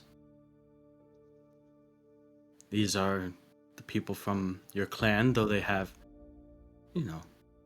been through some stuff, and the past over a year has changed their appearance somewhat. But they all look healthy, happy, and as you and Zevzal approach, they take notice. And so they come at you and welcome, and it's like, I didn't think that we would see anyone else from the old clan again.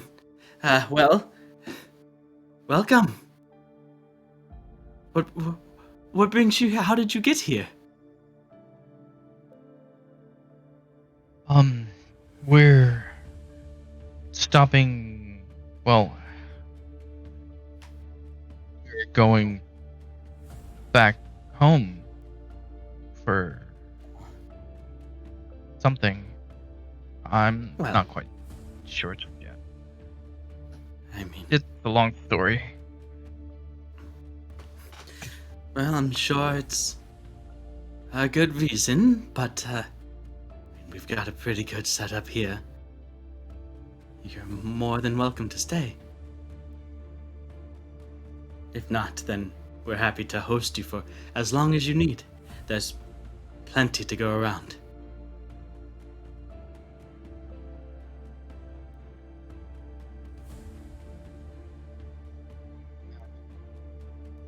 I And calls mean, back, everyone, look who it is! Zevzal's back and around! And through that, the word spreads, and you find yourself soon being surrounded by other members of your clan.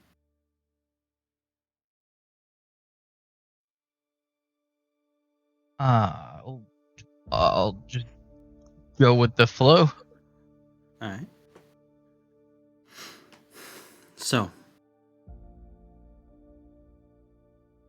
you all have a very, very nice meal. It is essentially everything that you guys have wanted from your months on the ship and the food that you have been eating. This is the meal you've dreamed of, basically. Better than, as you snack down on delicious fresh fruits, vegetables, freshly caught fish, and some kind of very finely cooked meat. You're not sure exactly what animal was hunted or trapped or caught by it, but it's just mouth-wateringly delicious.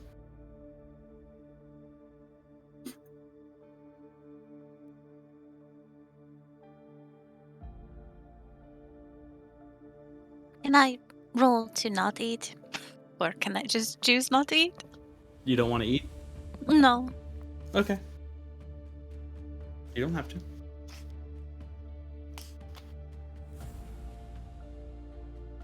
Food is offered to you as well, Elevorn, but you decline it and they don't push or insist.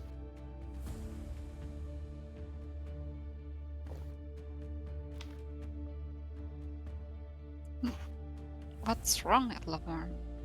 Are you not hungry? Are you feeling sick? No, I'm not sick. I just. And then I'm gonna lean in closer to Meridian. And I'm gonna whisper. Something just seems weird. I don't know what, though. Just gonna look around a little bit and then look at whatever food I might have in my hands and probably not gonna eat it anymore. Alright. So, Duran, anything that you want to say or ask of your clan here, or? And I guess, how has everything been? It's been great. This island, I mean, we had all started the journey following you, escaping what we had left behind, but this island, it's something of a paradise. It has very few dangers from what we have seen, and more than enough to provide for the few of us that remain here. And it's just been a fresh start, and quite a lovely one at that. I mean, you've gotten here, you've seen it. It is quite literally a paradise.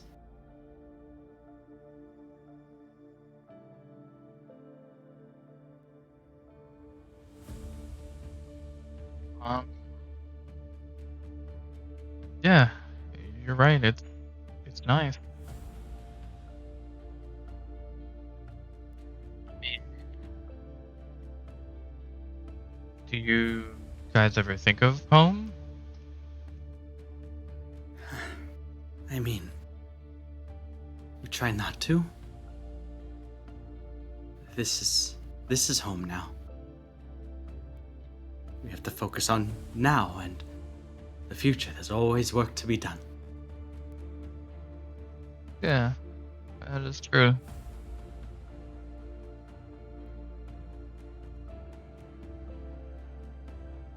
California, Nelerian era, anything?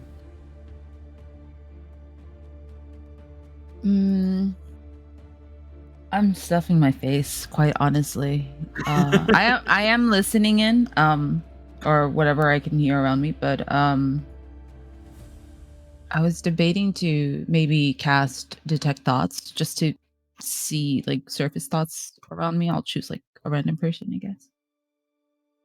Okay, so someone that's involved in this conversation or not. So as you're eating, stuff in your face, more is offered to you generously, and you graciously accept and continue. There seems to be plenty of food here.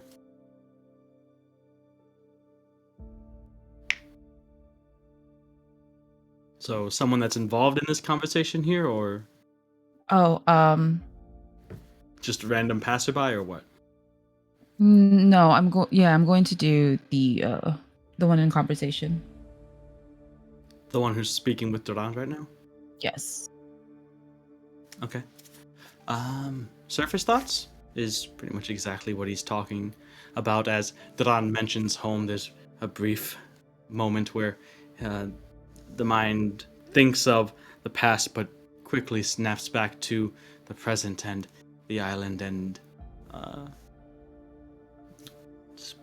the conversation at hand. Surface thoughts are surface thoughts. He's thinking about, he seems genuinely happy and excited to see Durand and Zevzal, and Are there people around me as well, like next to me, I suppose? Like I know we're all like all of us as a group are together, but as far as like other people as well, or is anyone else eating, or is it just the group? there are other people eating, yeah. Okay. So one of the ones that's around and eating, but not involved in conversation. I guess I would just speak up in general because I don't really want to interrupt the conversation that they're having. But I just wanted to ask, like, oh, so you guys don't have like any? Do you have any contact with the mainland or with Trifonia? No. I, at first, survival was priority, and the continued building up of this new home we have. That's really what we work for day in and day out. There's not much time to look to other places or the past. This is what we here have decided is our home, and that's what we're building towards and working towards every day.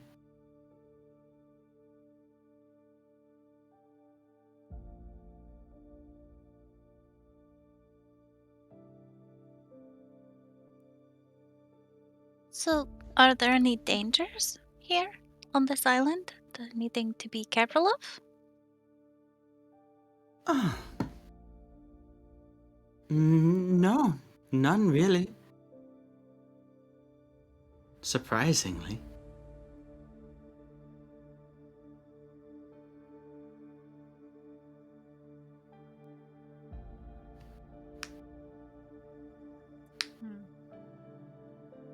Has anyone else found you come across you guys, or are we the You're first the since you first. guys is oh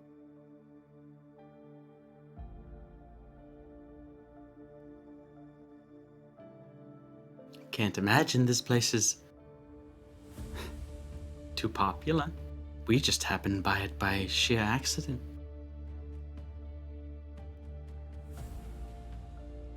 Well,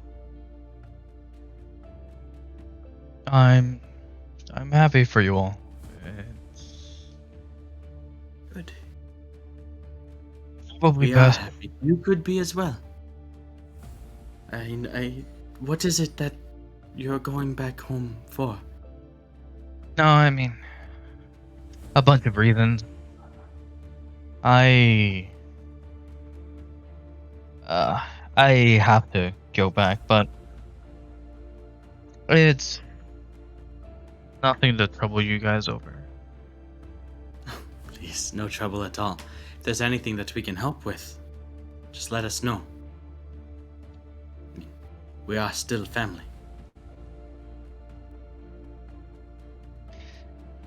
Yeah, I know. Um, no, I think I don't think there's anything that I could. I think we'll be fine.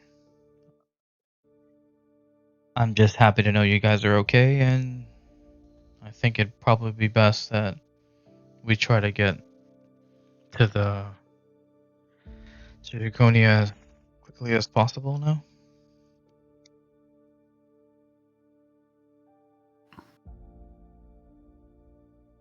So it's been nice, but we should probably head out tomorrow morning. Maybe even sooner. Why the rush? Well, not that I don't like it. It's been great. It's you know, there's a lot of important things going on over there, and the sooner we get there, the better that we can take care of the issues going on. Oh, alright. I mean, if that's what you want. Just, you're always welcome back here if you could find your way back. I'll mark it on a map for sure and keep it safe. Alavon Neradian.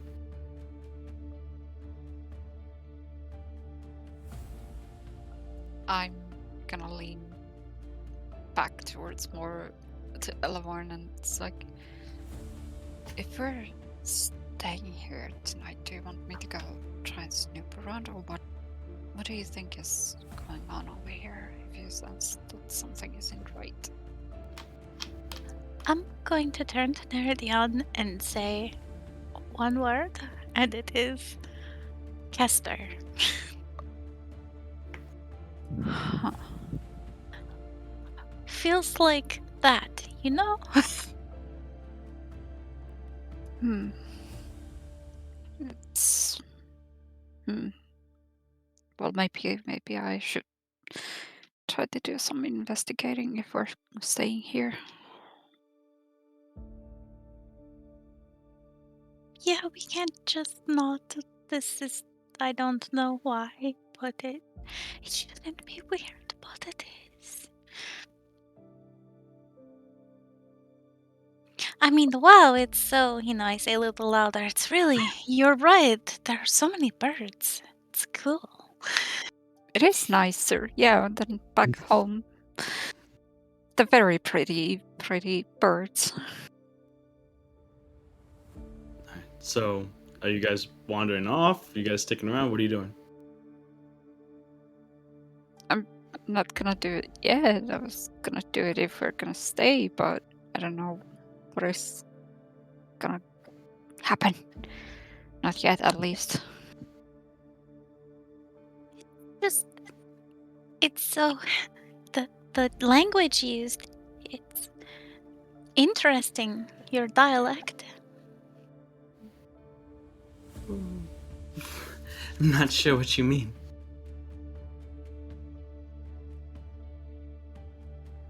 You seem uneasy.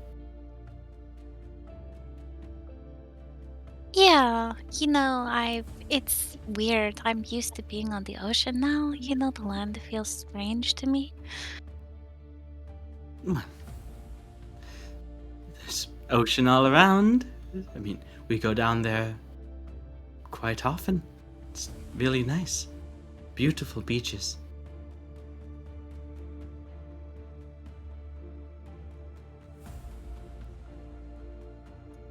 I mean, it's staying on the beach is not the same as staying on the ship for so long. Even my legs are a bit wobbly, and actually, I'm just gonna stand up and maybe I should stretch a little bit. Alright. Oh, yeah, maybe you're right. Maybe that would help.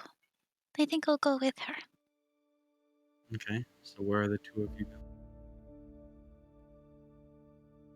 The idea is at least gonna go snoop around.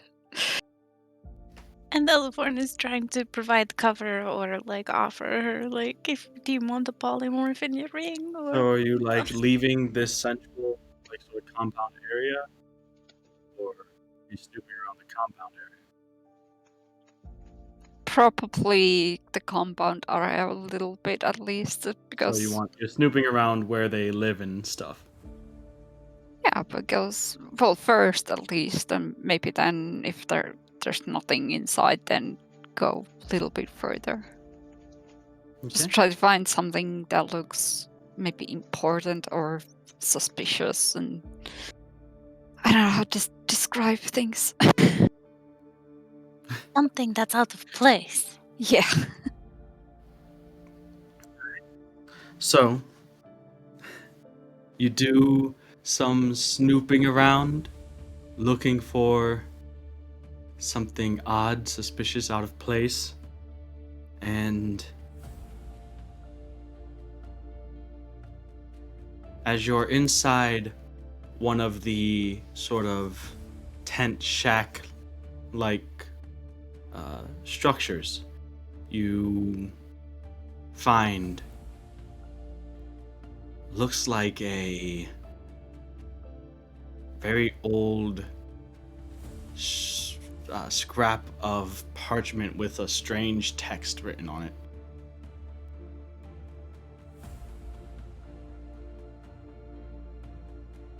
I don't think I can read this. Can you? Do you even, or do you recognize what language this is? Oh, Ella would be like outside, like ready to stop anybody from coming in. Like she's not Oh, in there with you okay. because she's a little clumsy sometimes. But she's a good distraction maker. Yeah, definitely. Just the perfect distraction maker. It's like, Oh, by the I'll. way, Svenkrid's not with you guys, just so you know. It's the four of you and Zevzal. Yeah. Okay. Sure. But I'll take the parchment. I'll take it.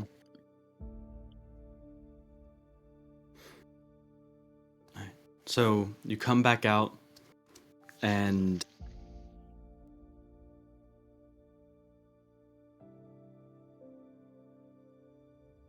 as Neredion comes back to you, Elavon, with this scrap of parchment, I'm gonna put it all in of my back. you notice there's a slight shift in the atmosphere. The sky seems a bit less vibrant. The colors of the leaves a bit muted by the now sort of less light, as it seems like there's a bit of cloud cover.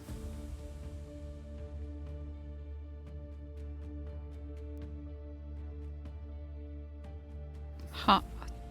Do you think it's another storm coming up? I don't. Storms usually don't come out of nowhere, but maybe. I mean, I guess you're right about that. But I don't know how storms work. And should we find the others and head back to the ship?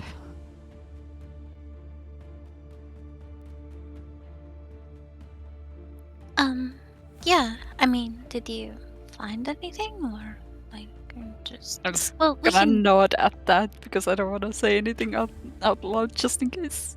There's a rumble like far off thunder.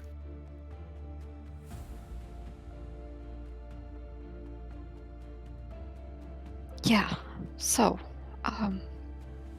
should we find the others? Yeah, definitely. We should. Let's see. All right. The ship needs us. So, Neredian and Elavorn, Durand and Era, you're sitting there still eating, still conversing, when Neredian and Elavorn come up and mention that, the ship needs you guys, apparently. Oh. Okay. Yeah. And as you all stand there's another far off rumble, this time a little bit louder than before.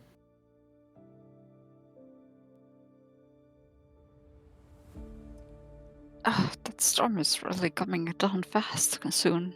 It's gonna be on us soon, I think. Will you guys be okay? You guys handle the storm okay?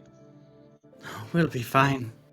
Kind of, just beaming at you like before, oddly, as the wind is kind of beginning to pick up around you.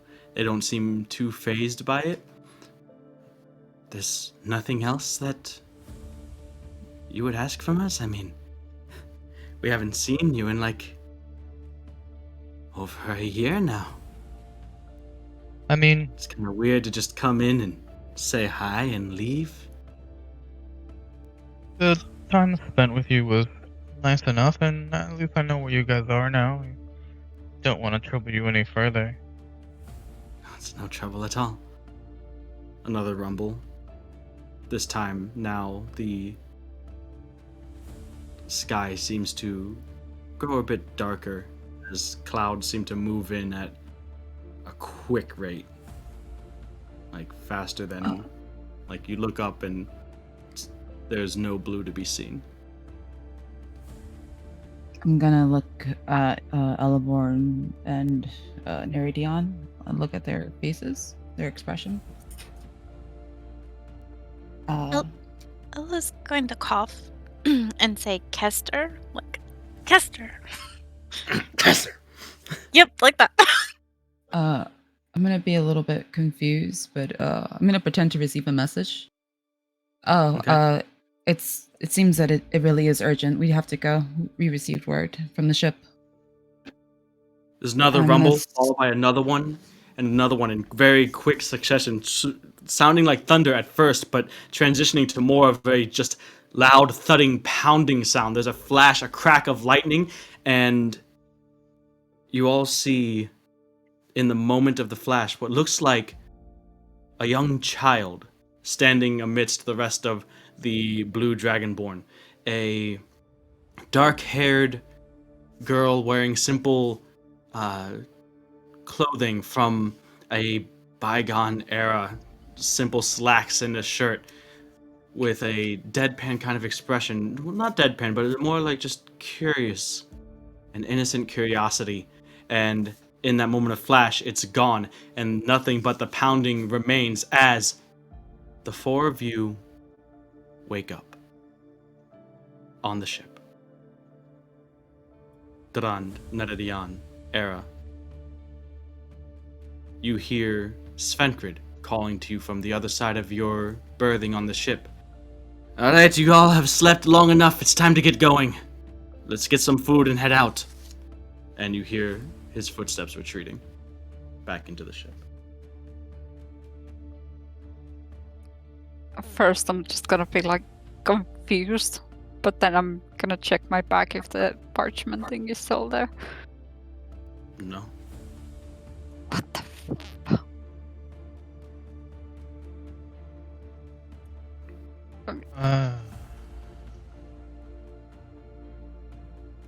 Are we all? Do we remember what just happened, or do I remember what happened? I guess I should. You had a dream, yeah. You kind of remember it.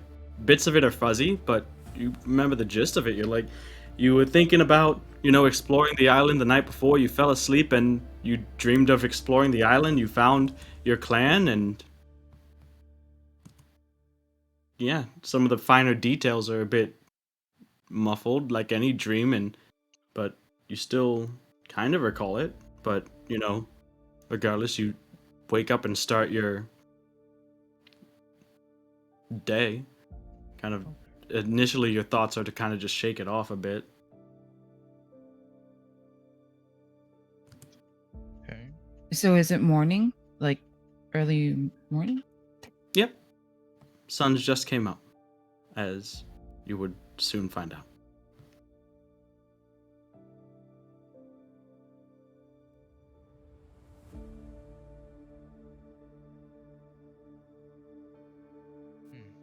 Okay. Well, I guess Oh. I mean, I'll go up and talk to Sven. Okay.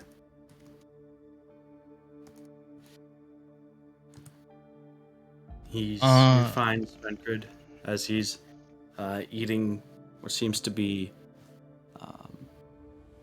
some of the food that the normal ship food in combination of what a few like small fish that some of you can see as you get to the top side that there are some of these smaller craft boats out there fishing in shallow waters, some of the crew.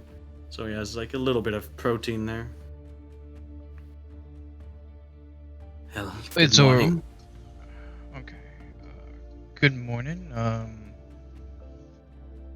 Where are we right now? Are you serious? The place that we've been heading for the past 2 weeks. The island that Zevzal was talking about. We just got here last night. Oh, we just got here. Sorry, I had a weird dream.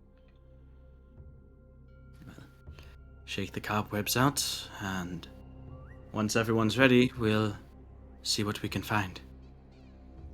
Yeah, that sounds like a good idea. Yeah, for sure.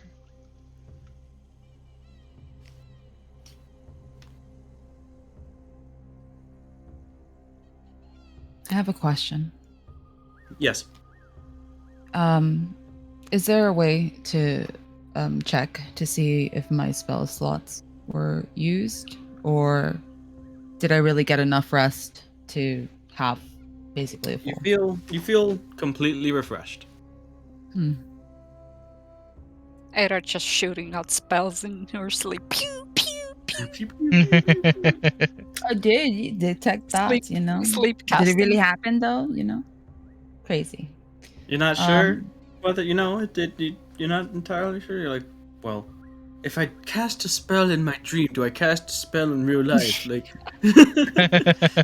a dream within a dream.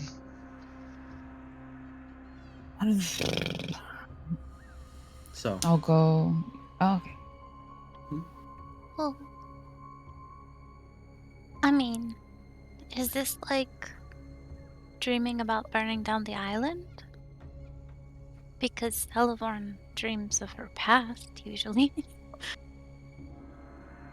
Not really dreams, though, it's just memories. So this would have been really weird for her, wouldn't it? yeah. Okay, well, she needs to find the rod because she has a really important question to ask him. Sure.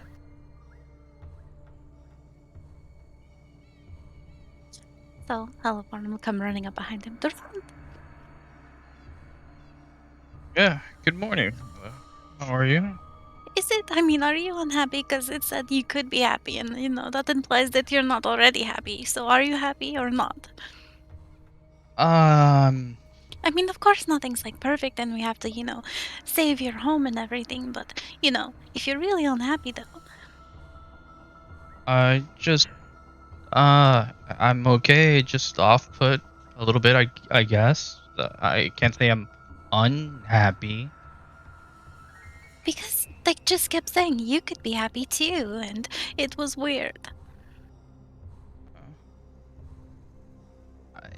What do you mean? I don't know. I just feel weird. And we just they kept talking about how you could be happy, and so I was worried that you weren't happy. And Hey, who's they saying we could be? Did did I'm not sure what's going on. Did we like have the same dream? what dream? What do you mean? Dream? I don't know. I just I had a weird dream that we visited the island already, but we haven't yet. How haven't we? We definitely did. Or, I mean, I thought so too. I spoke with Sven a moment ago. We just got here. Back in your brain. I don't know when you're like, no, we did, and then we went back. But how, you don't remember getting back to the boat? You don't. There's lots of thinking back to it, there's lots of gaps in your memory, or what you think is your memory, that just don't make sense. Getting places probably too quickly, things happening, it's very strange.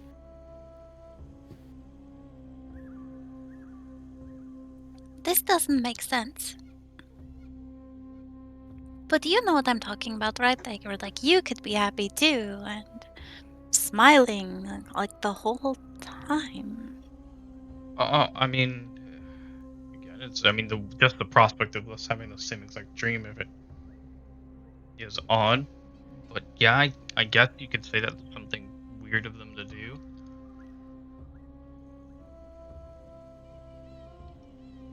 Well, I mean, Neri was there. We went looking around.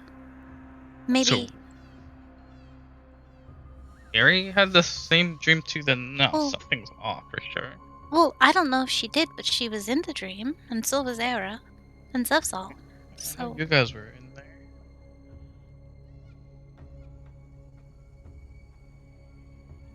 You're kind of Maybe, cutting out a little bit, Dune. maybe we should ask them, make sure it wasn't just us for some strange reason. yeah, that sounds. So, as you guys are convening, Zevzal walks Uh, up with his. What's up? Actually, if since I didn't have the parchment, I would have possibly panicked a little bit because I don't know what's going on, and then started to try and write down any of the markings that I would have remembered, possibly. Thinking back to it, you had a parchment, there was writing on it, you really couldn't make anything out. It was all just kind of a washy blur. Like you couldn't identify any language. You just knew that there was a parchment that had writing on it, but the writing itself was just complete illogical, unreplicatable nonsense to you. Okay.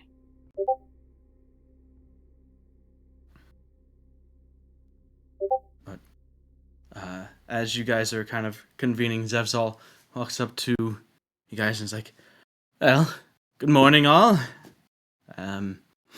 So I've got a little bit of an idea of where we should start this expedition of ours. Call it a hunch." Just a second. Zeb, did you have a strange dream last night? I mean, I don't know if I would call it strange, but I mean that's the hunch I was talking about. It kind of came to me in a dream where exactly we should start this journey of ours. I think I might know where. I mean, if it's kind of crazy, but I think I might know where to find our family.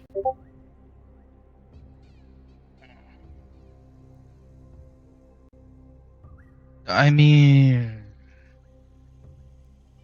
sure. Yeah, that sounds like a good idea. But real quick, I mean, maybe describe it.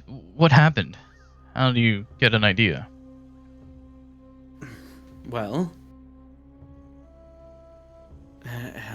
hmm. Now that you mention it, it's kind of fuzzy. Just a place, kind of like looking out at this. It looks familiar somehow.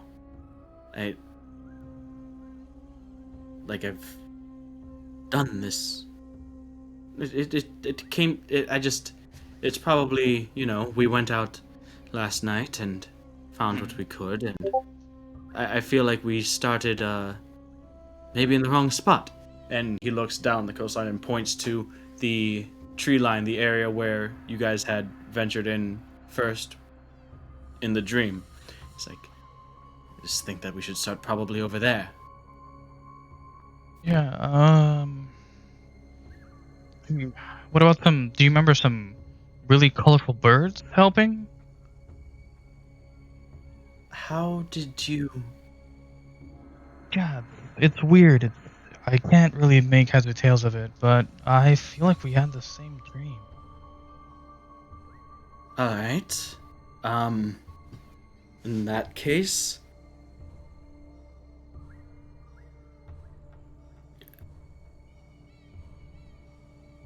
should we continue? I mean, of course we should, but I mean, it's like it's not something with Nimue, or that it would be happening before. It's not some of the weird elvish ship magic or whatever. This island's fucking weird, then, right? We should definitely be careful, but I mean, what if our people are in danger? They're fine. Oh wait. Yeah, what if that wasn't them? Oh. Ada, Elvern, does either of you have some sort of spell or something that could, maybe sense if there's something weird in this island?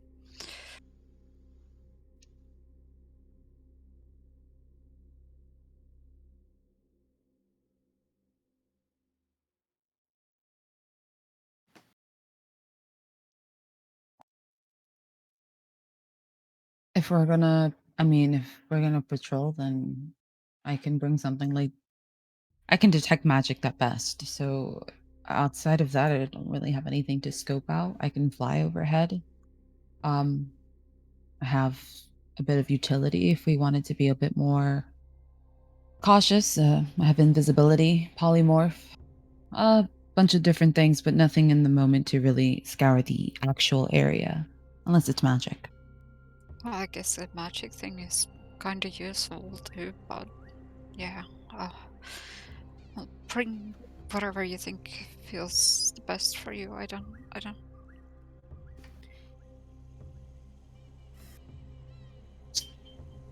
So it's real then. We all had the same dream.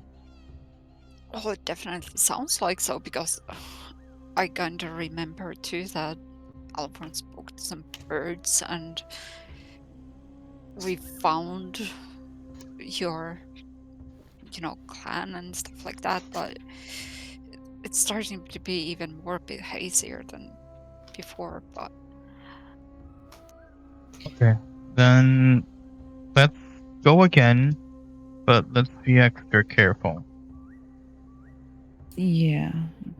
I didn't really think much of the dream. Honestly, I thought I was just really hungry.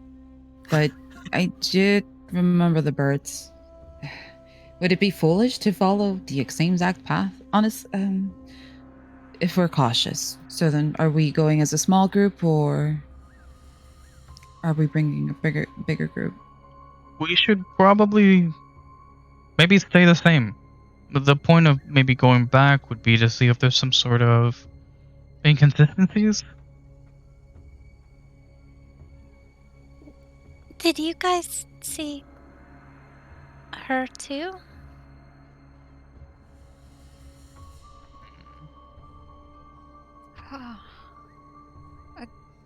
I mean, I think I saw somebody different than the Dragonborns, yeah? I remember thunder, the sky, and then I'll look up at the sky.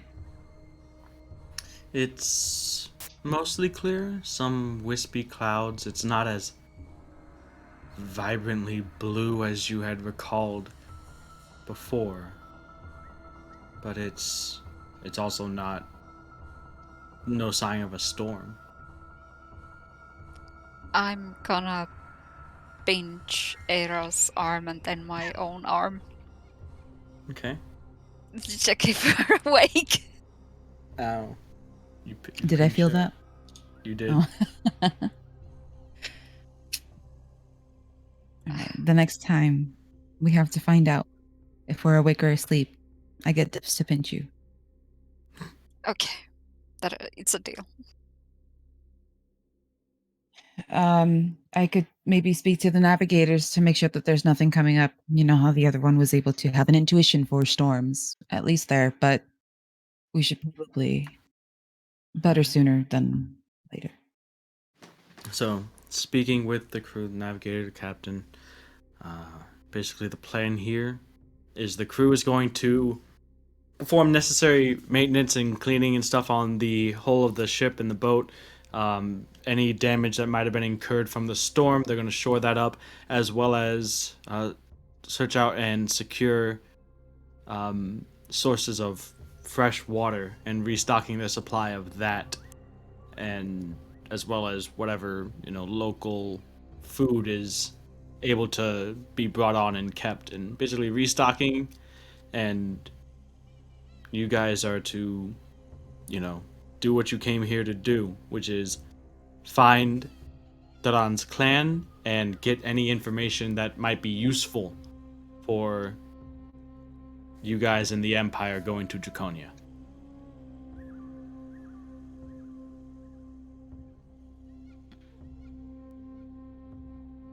One more suggestion or idea. Considering that we all had the dream, we're kind of going in the same path or similar, would it be wise to maybe bring one additional person with us? Not so much to even the odds, but just to have that additional person. I don't know. I don't know if I make sense, but just the thought. Svenkert speaks up. I'm not exactly sure what's going on with this shared dream of yours, but I do not believe I was involved, but I wholly intend to find and assist in finding your family, Durant.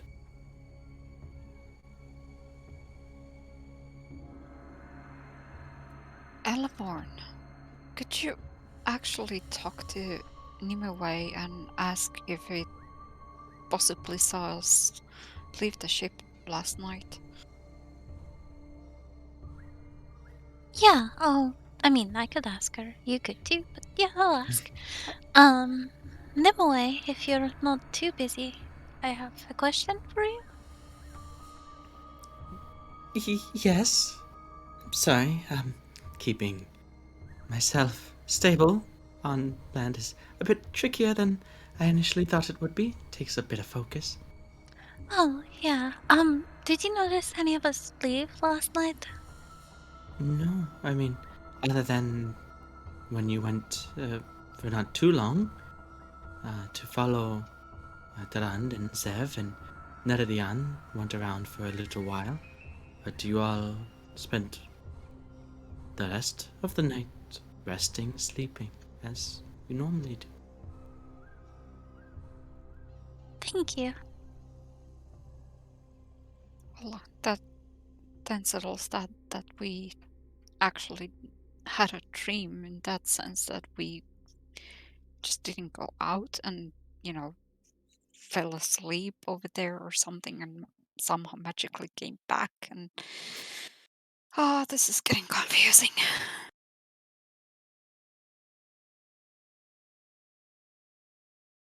So no birds in real life. There might be, I don't know.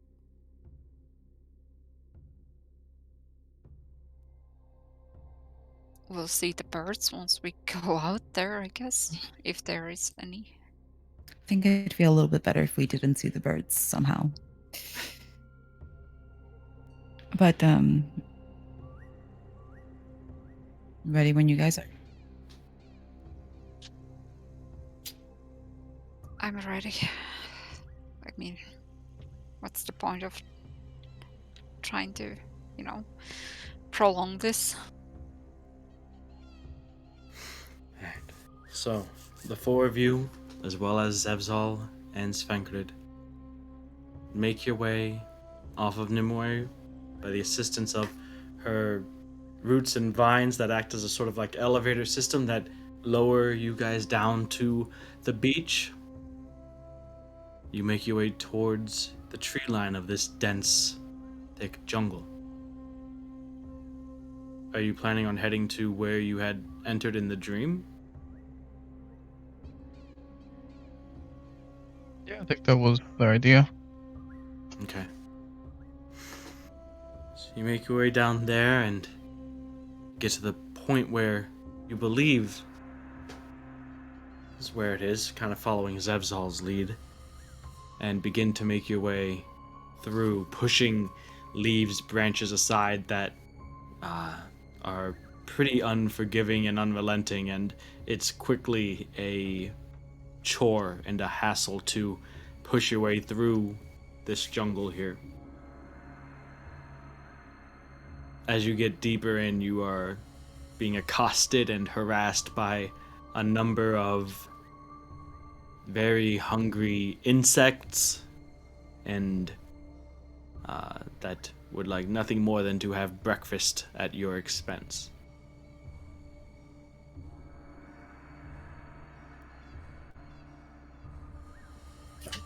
I mean, if you're I can understand the wanting to walk on the ground and this isn't what we did in the dream, but do you think that maybe the bugs could bite us less if we were, wind or something?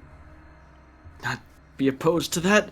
I am at quite the disadvantage when it comes to maneuvering places like this. And you see Zev kind of wrench his walking stick free of a nook that had gotten caught in. I wouldn't be opposed to being something different than, what we're now. Ugh. As I'm swinging a branch or something to try to shoo away bugs.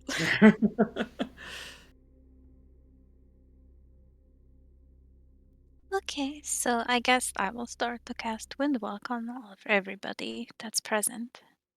Okay.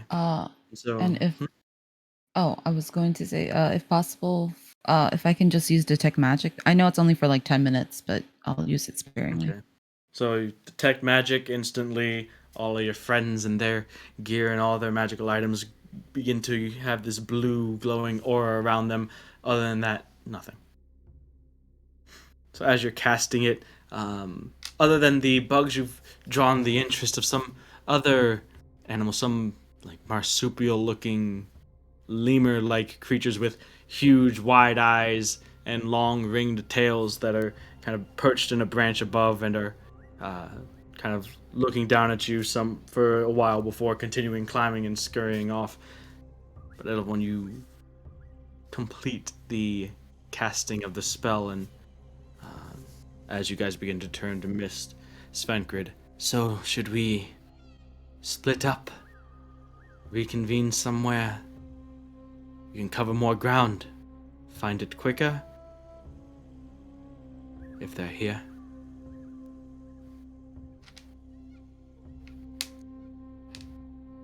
Oh, so far, nothing's really gone as it was before. Seems a little different. Seems a lot worse, really. That's what Zebzal Right. says. Seems a bit creepier too, yeah.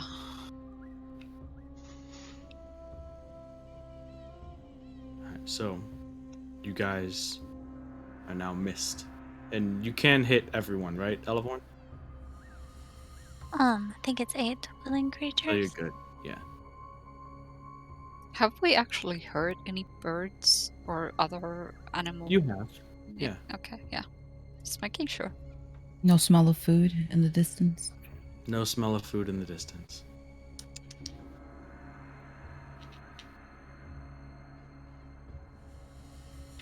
So, as you guys turn to mist, completely bypassing most of the difficulty of traversing this jungle and expediting the process of searching for, hopefully, your clan, Dadan. Are you guys splitting up or sticking together? I think it's more important we stay together. Okay, so it might take a bit more time, but you do stick together and continue deeper into the jungle, whipping through the tree line and through the rest of the through the thick, dense plant life as wisps of mist. I would like everyone to make a charisma saving throw, please.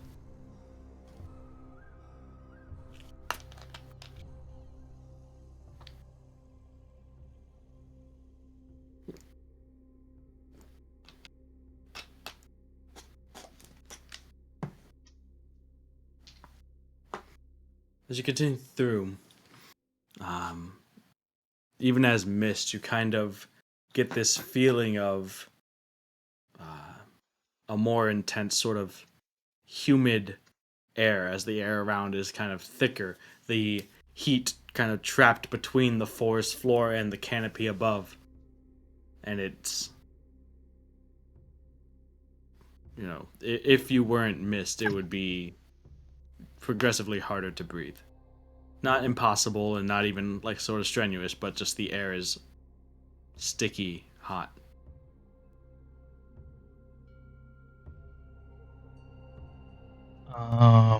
Does everybody get +2? How close do they have to be? I think it's like 15 5, feet, 10, 10 feet. 15. Hold on, let me double check. It is 10 feet. 10 feet? Nah, you guys are moving very quickly. And there's no real need to be completely bunched up. Gotta go fast. True. That's the whole point of the wind walk, right?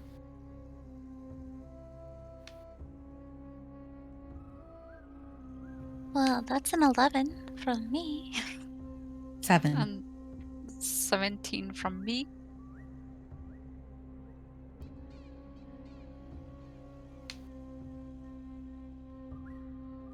Durand?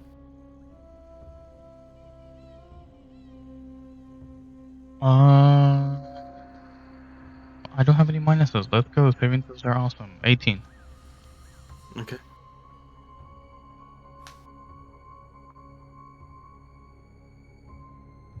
You're not sure what it is.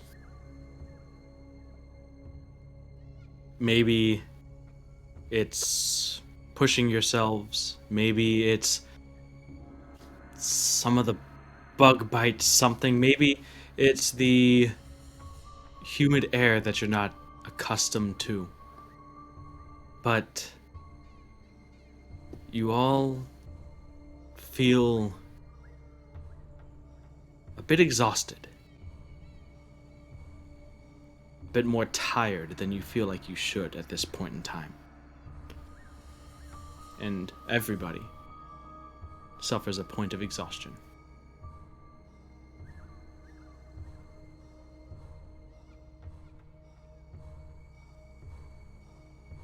As your progression through the jungle slows ever so slightly. And that I'd like 2 people to make, I guess, perception checks with disadvantage due to the exhaustion, or 1 person straight roll.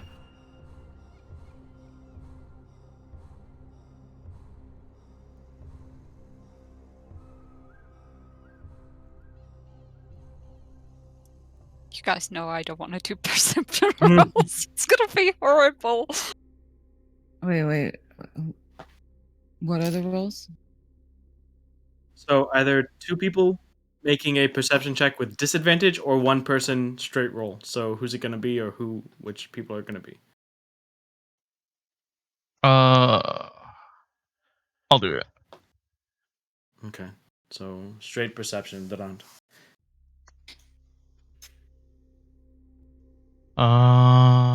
Unnatural 20. Okay. So, as you make your way through, and even like above the jungle at some point, doubling back, flying up high to sort of get the bearings and see the Falfnumloth out in the distance, you continue forward into the jungle until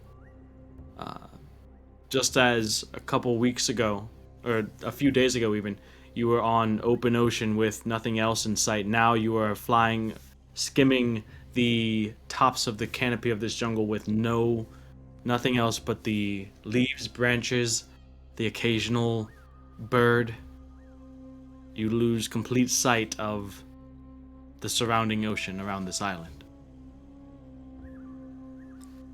But what you do find after maybe about an hour and a half, 2 hours of searching, is what looks like an old, frayed rope hanging from a tree that stands out taller than the rest of the surrounding jungle area and dangles down into the forest below, the jungle below.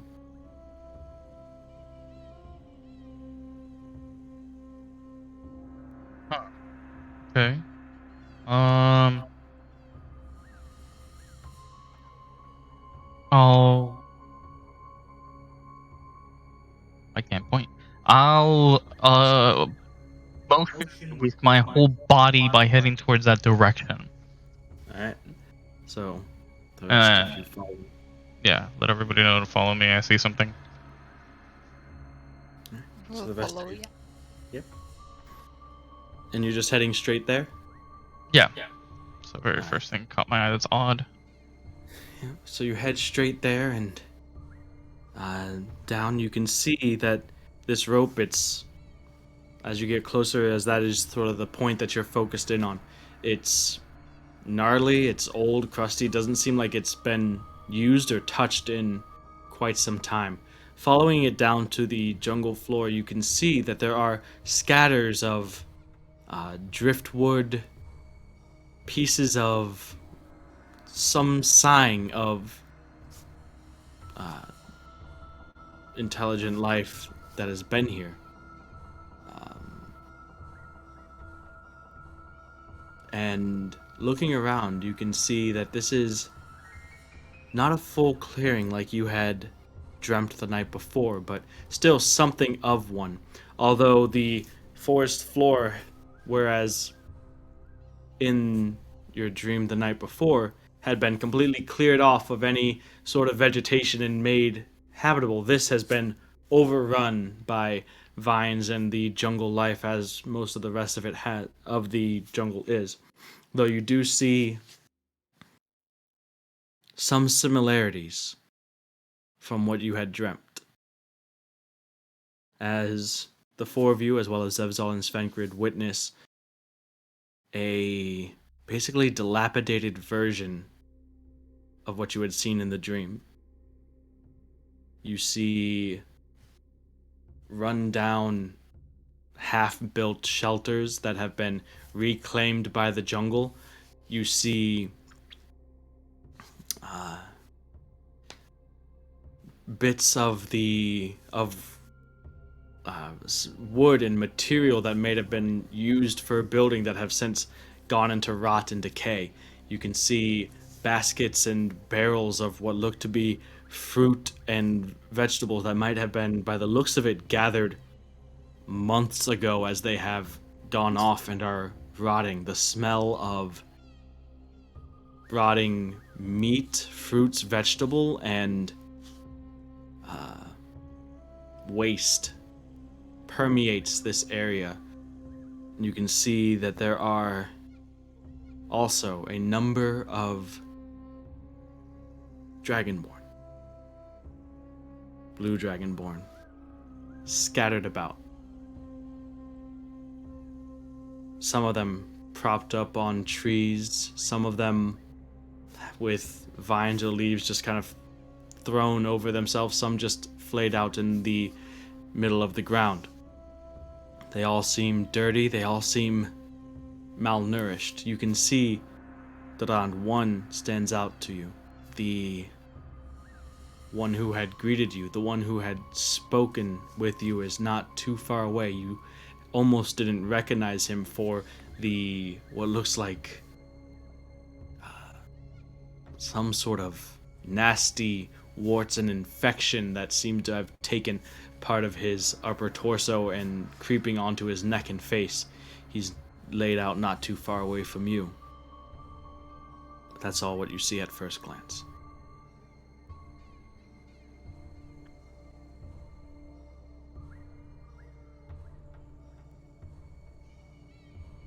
God damn it! What happened here?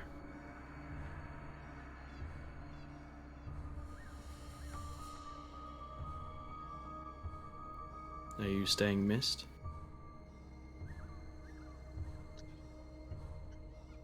Um.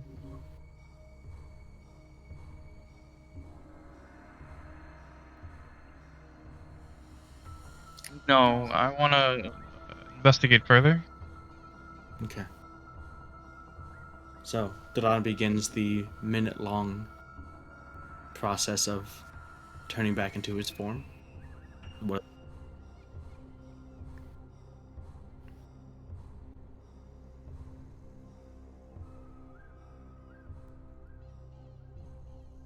I will too. Okay. As you guys are turning back into your normal forms, there's a rustling from just outside of the clearing. Maybe about 60, 70 feet away. You see coming through from the trees is another Dragonborn, member of Dadan's clan. Them as well, looking thin, sickly, their clothes in tatters and dirtied. They walk into the clearing, kind of shuffling, almost zombie-like. They reach down and grab one of the mostly rotted vegetables, take a bite out of it, and shuffle off to a spot where they slowly lay down and go to sleep.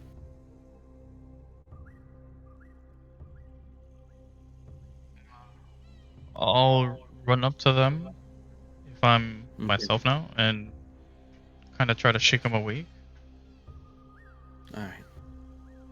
You do, and you kind of shake them, and you can see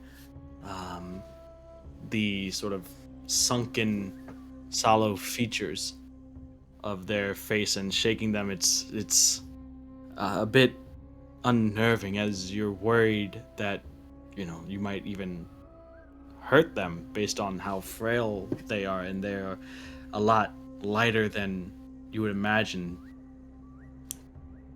But it takes effort. It does take some time to get them to rouse from their sleep, although it seems like they had just. And their eyes flicker open and they see you. They look around. What are you doing? What do you mean? What am I doing? What's wrong? No. No.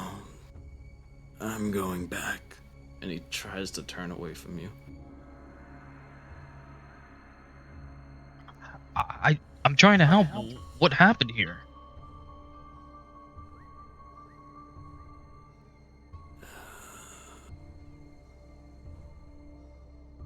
I.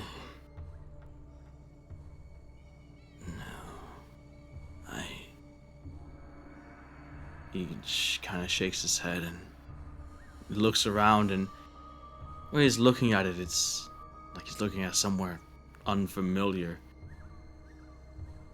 No, I don't. No, not this again. No. Again, Don't keep me here. Don't keep me in this nightmare.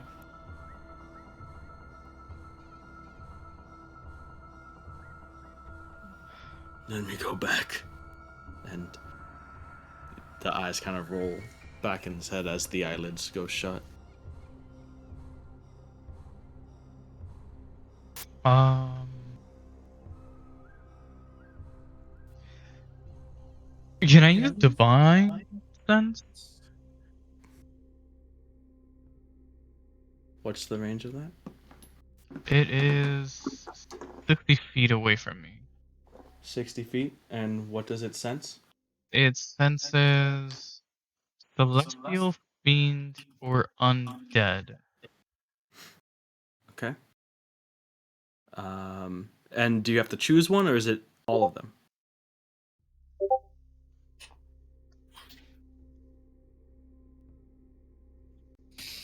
No, it's all of them. You know the location of any celestial, fiend, or undead within 60 feet of you. Okay. It's interesting. Hold on. Wait, that is not behind total cover? Okay. I don't know what total cover is. Is that like behind a wall? Yeah, like a full wall, half walls, Yeah. or half cover, and other half wall kind of things. A tree Hold can on. be a full cover too. I think if it's like thick enough and stuff like that.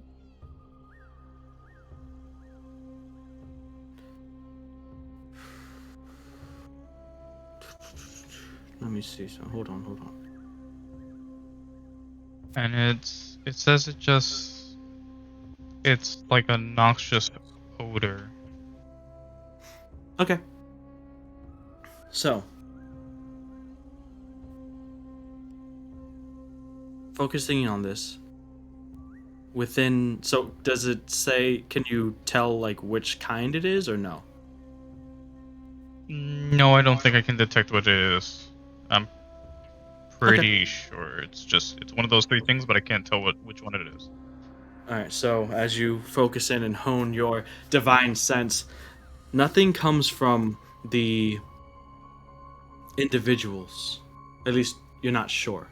You're not sure if this person in front of you is giving off any sort of signal. You're not sure if the ones within 60 feet of you that you can see, and you can see they're all breathing, they're all sleeping.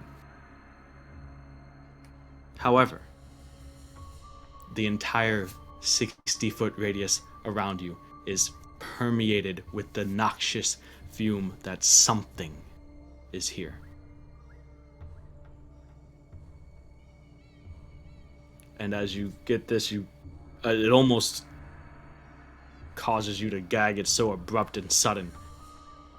And as you kind of get a hold of your senses and kind of like look around wide-eyed, you fight an almost overwhelming urge to yawn.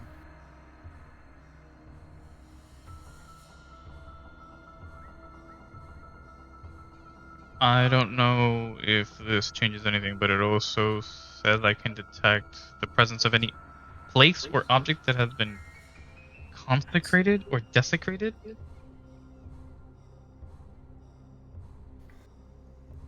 I don't really know what that means, or if that even matters in this particular scenario. I don't think it really matters in this particular instance. Okay.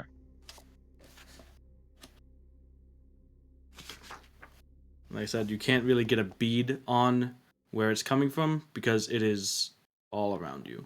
It's all Yeah. encompassing.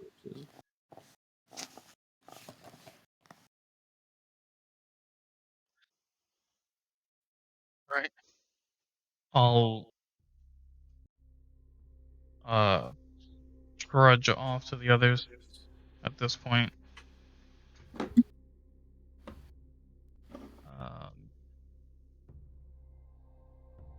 Kind of just say, I can't tell exactly what it is, but something, this whole area is wrong. Well, I mean, that much can be said even just by looking at it. Oh, like something much, much worse. Not just. There's something evil here. Like Castor was. Oh, that's why you said it in the name. In the dream. Just the whole place was weird, that whole monastery thing. Oh. We need to be careful then.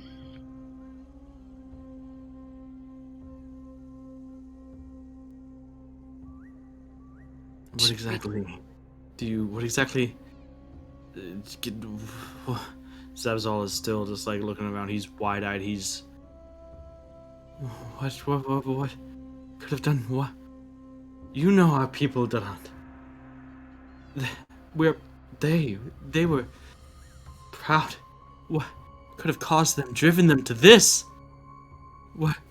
What? This isn't them, Zeb. It has nothing to do with them. Something did this to them. Something very, very evil. Could it have been the girl that we saw in the dream? Or Now that you mention it and being here, sensing this, I do remember something about a girl. She seemed completely off in comparison to everything else that happened in there. Have any of you seen anything with her or anything off other than? You haven't seen a little girl, no?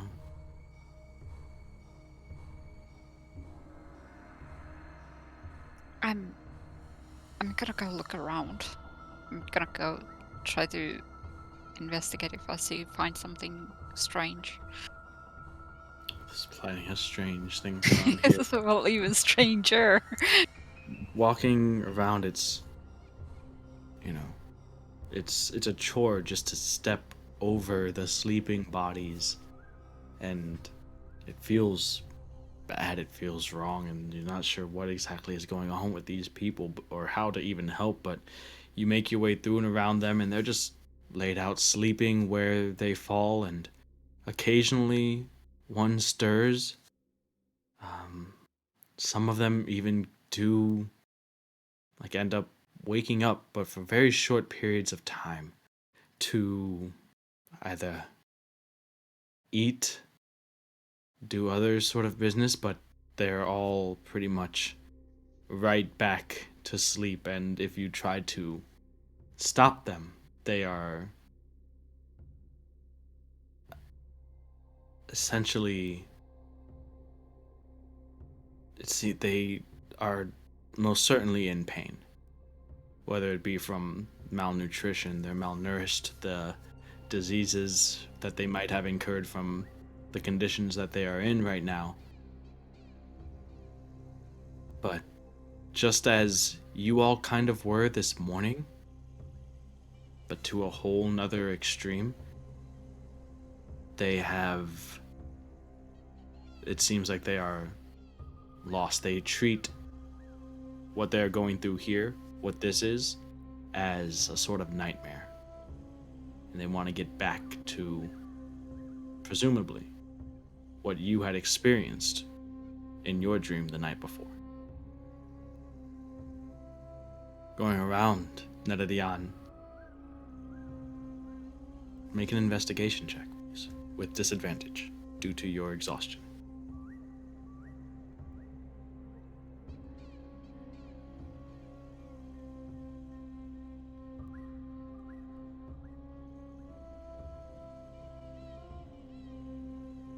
Would I be able to do something after? Sure. Of course. 17. All right. You find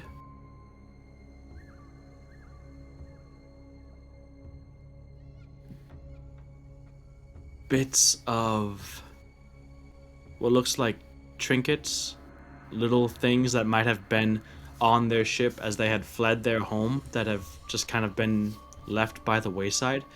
It doesn't seem like there's been any real progress or effort made to maintain or upkeep or build this place up in quite a long time. Judging by what you see and what you are going through, it looks like at some point these people had tried to start to build a life for themselves here, but it must have been months and months ago that, if not a full year, or perhaps who knows how long, it's definitely that project has stopped, and they've been this way for quite some time. Era, what are you trying to do? I kind of wanted to cast Detect Thoughts, but probe, maybe one of the ones that are Sleeping Beauties that we have. Can you detect sleeping people's thoughts? Let's see. Says you can read thoughts of certain creatures. Focus your mind on any one creature that you see in the intelligence of 3 or lower doesn't speak language. You initially know the surface thoughts of the creature. What's most on the mind is important. In action, you can either shift your attention to another creature. Blah blah blah blah blah blah blah blah blah blah blah blah. That's crazy.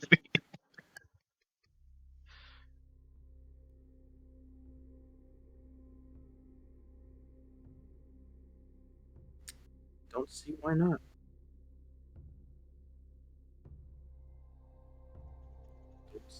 Oh, that's cool. I can also use it to detect presence of thinking creatures I can't see. Yeah, I read that too.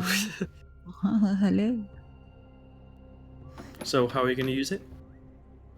I'd like to still investigate and probe into maybe one of the ones that are sleeping. Kind of maybe more about how what they refer to as nightmares or their dream or what they're dreaming about, I guess. Okay. So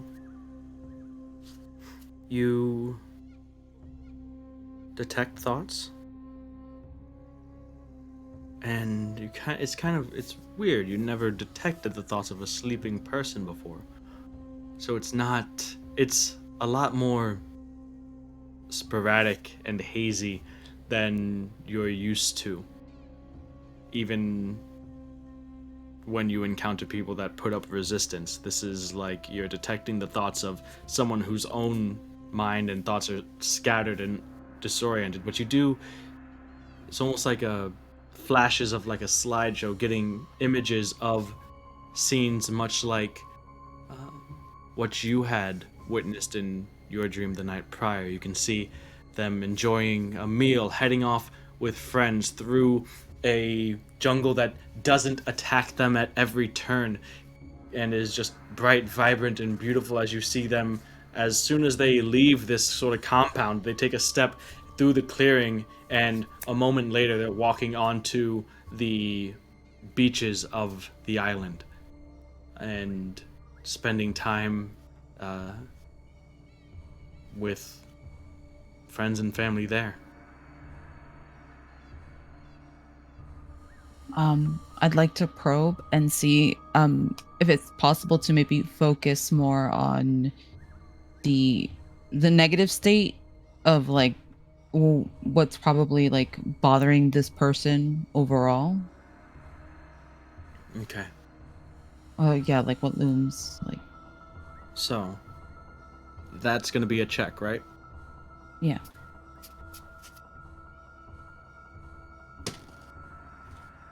15.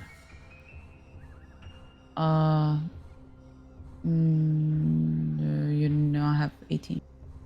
Okay. So, looking into this, you can see this person.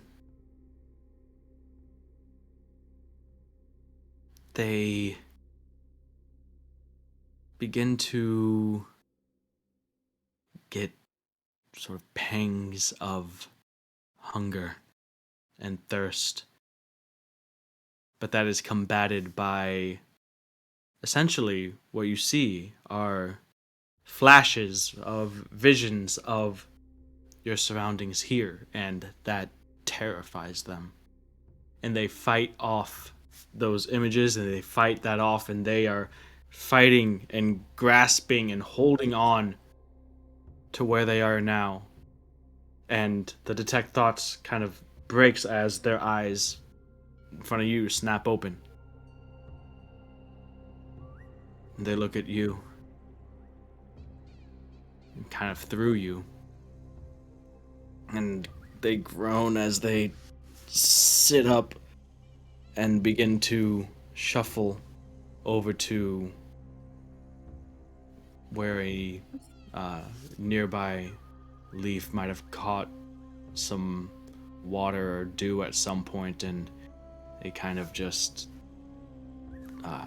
lick at the leaf and grab some of the discarded vegetation and just kind of do what they have to do to get something in their bodies before trying to go back to sleep.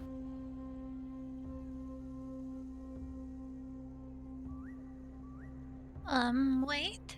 Don't eat that.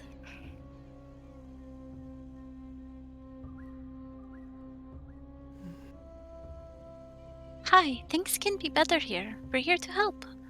I have food that you can eat that will make you feel better, but you need to stay awake or try to. Do you think you can?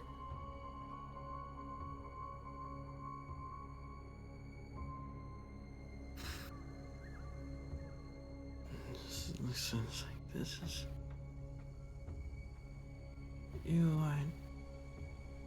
You're new? Yeah. If you're in this place, you can't be good. No, it's the other place that's bad. For you. Look at you. You see dried, cracked lips of this dragonborn curl into a smile as it looks like they're thinking about that other place. I should be heading back. No, Oh. you shouldn't.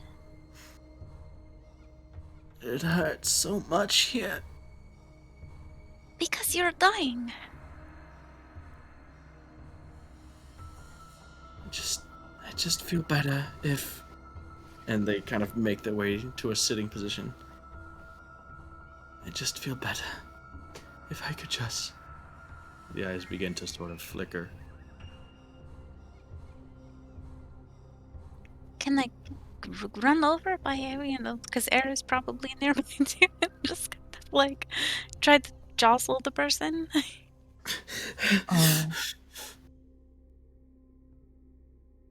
Do I have water on me? Like a canteen or something? You would have a water skin. I don't see why you guys would leave without water. Never. Okay, I'm gonna try to give them water. Okay. First, they're sort of hesitant, but as soon as the water touches their lips, they reach out greedily for more, and as much as you allow them, they would drain your water flask. Yeah, it's fine. They probably need it. So as they drink thirstily from the flask, the water kind of flowing from the corners of their mouths and barely even like taking the time to breathe, they finish it and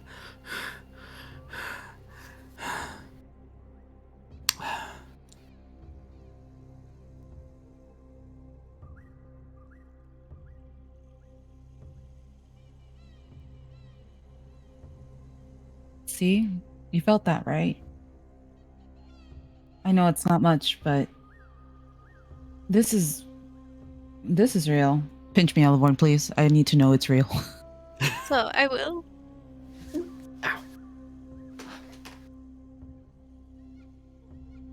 And you feel it.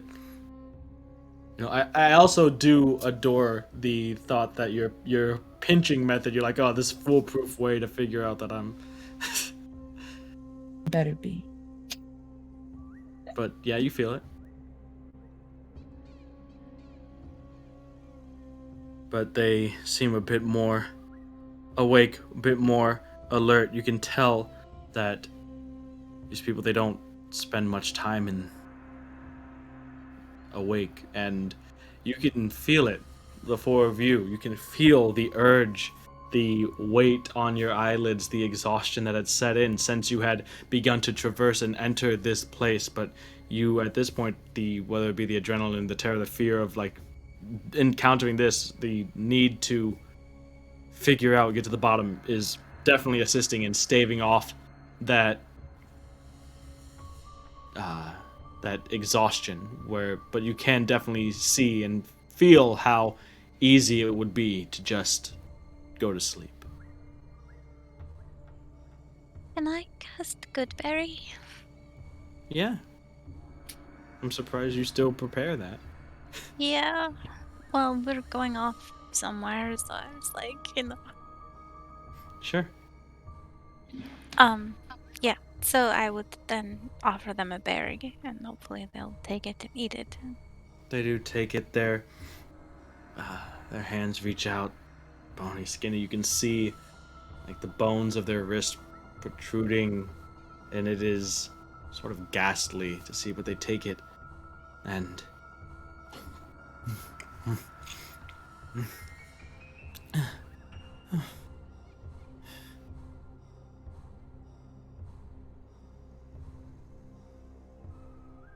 gunk goes from the eyes that are sort of sunken into the skull, and she looks up and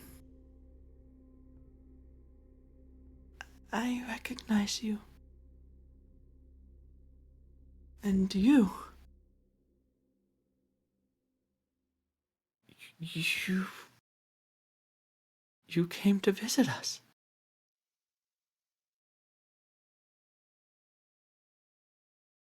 Okay, well, can you focus for a moment and just look at everybody around you here? Not us, not the new people, but all of your people. Aren't there people you love here? On the ground?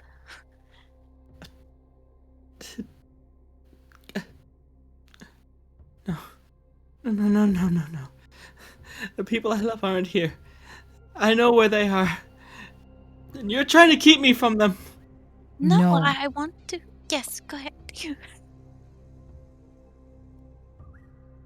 This isn't them. This isn't them. And she, for the first time, gets like a glimpse of the state of her own body, the boils and rashes that cover her arms.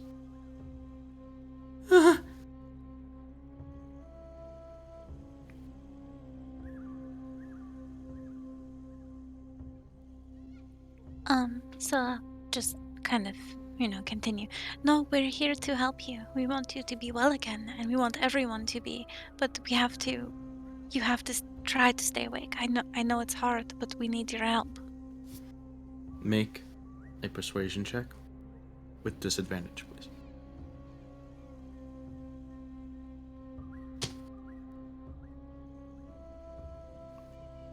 That's a natural one.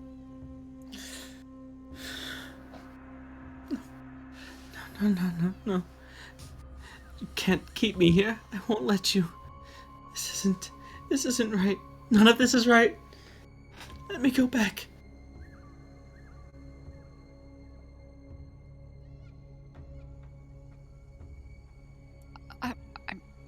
This might be really rude. I mean, it is rude, but should we just take her back to the ship?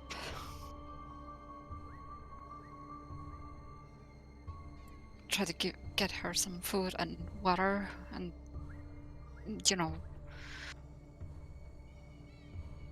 Not just her. Or at least I'm getting tired as well. It's not really a good sign. Yeah, this is kind of weird because, I mean, we did wake up rather well, She recognized us. We were here in their whatever this is. No. When we were on the ship. You weren't here. You came to visit our home. This is not our home. This is some nightmare that I need to wake up from, but you're not letting me. No, where you were is the nightmare. It's killing you. I'm sorry. this really isn't. This is the real world, and it's bad, but You can't just show up. You can't just show up and do this. You can't just show up and take all. You show up. You leave like for months and then come back? Just. Who are you? It wasn't months. We just woke up. It's the same day.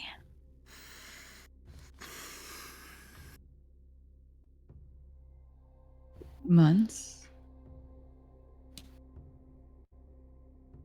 You can see trying to understand. But at the same time, it looks like she doesn't want to. Every day, there's stuff that doesn't make sense. You go places, but don't ever walk there. There's nothing between anything, right?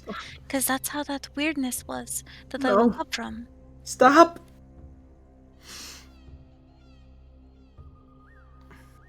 We really should take her back to the ship and try to calm her down and give her some food and water and try to make her believe that this is the truth and we need to figure out how to help the rest too.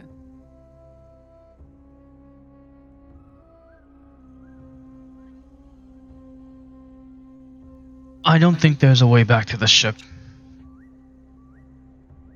What do you mean? On the way here, I noticed it seemed like the ocean seemed to disappear entirely the further That was just because in. of distance. That was just Oh. distance. Yeah. Well, I'm still gonna say I can't. I'm gonna still use it as an excuse. I believe that. Gotcha. Just want to make sure that Dune knows. Yeah, thank you. Has to be a way back there. If I'm not sure of any, I don't know what's happening or how this works or what this is, but if we can gather them together somewhere, I could send them to Neve.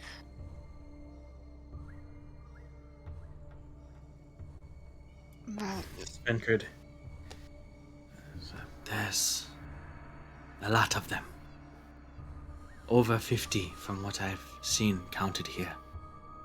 And eventually, perhaps, but if we're going to help them, they have to know something of what's going on here. Maybe they don't even know that they know, but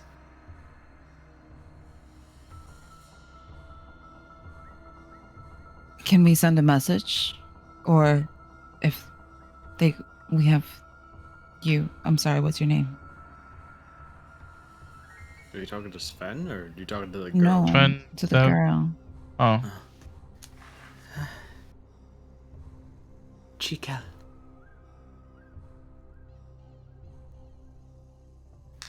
Not to say that we want you to fall asleep, but if you were, maybe you can send a message for us or something in the other world. Again, I don't want you to fall asleep, but if you do, something like that. I don't know if it would work, but it's just theory.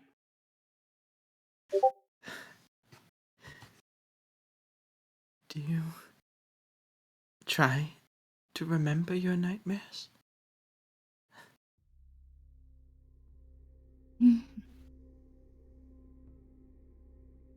Sometimes, actually. You truly haven't experienced one? Svenkard says, do you think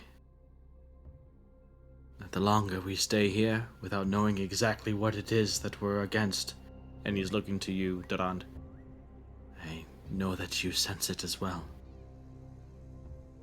We may be a little over our heads. We should come back ready. I know how much it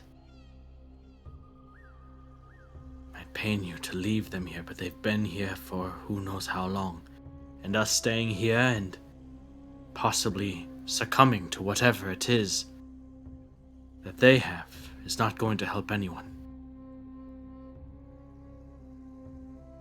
I know it may be a bit cruel, but I say we take this one back with us. Try to get her back to health and find out what we might be able to find out so we can help the rest of them.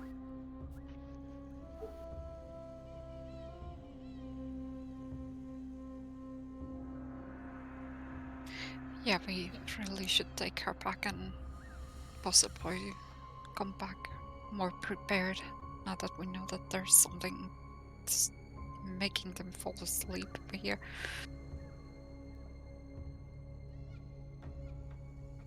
Maybe we should ask on the ship if they saw some weird dreams too, besides us. I mean, I don't think I saw anybody else from the ship besides you guys, but you know, maybe they had their own weird dreams.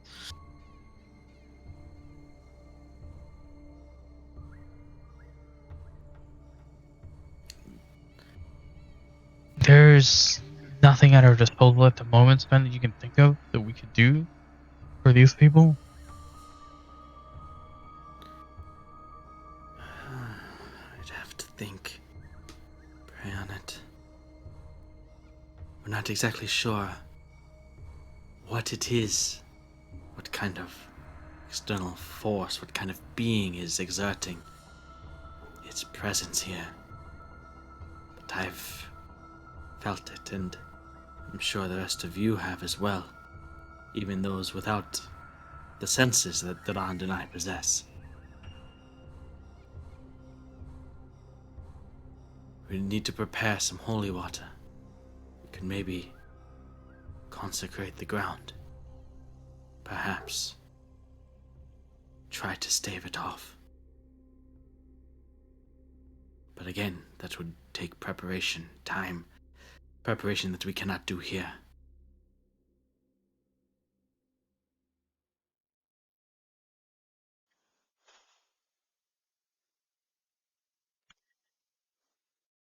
All right, if we have to.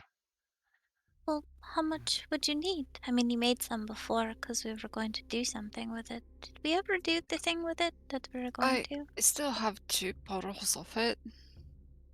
Looking around, if we are going to hollow an area large enough for all of these people, we're going to need more than that.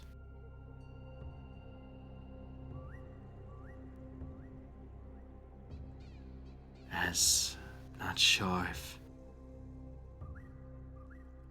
we'd be able to transport them all back in any timely manner. As I don't believe they'd be too willing or accommodating to following us were we to wind walk back, so we might have to travel by more conventional means, and by that I assume we'll be flying, which is odd to think is more conventional, but such is the way of things. Zebzol speaks up, like, yeah, I think we should. Getting out of here is probably the best. It is a long way back, though, especially if we're not going to be missed. They're gonna miss us if we're staying here for too long, and no. Well, you can still. We still have the windwalk spell, no? It lasts a while. Yes, but if you're taking Chikel back with you, Yeah, well, only one person. Need to carry her. as well, until we find out exactly what is afflicting your family, this clan here, Durand, it might be best not to expose the rest of the crew to it, if whatever they might have come down with were to be contagious. Because clearly they are ill beyond simple malnutrition. Would it be best if the ship would go back on the ocean and people would just use the little boats to come ashore if needed? That might be best, especially considering the 5 of you succumbed to whatever this thing's influence is while on the boat, so its reach at least extends that far. Who knows how much further. Maybe you guys should head out first and I'll help around with her. I could, wild shape into something big enough to carry her and a few people if that's how we want to do it. I don't think she could ride by herself, though. Yeah, she can't. Definitely not. Maybe riding on something would still be better with 1 or 2 people because it would take less time. Um, I don't really want to do this, but is there a big enough tree around here?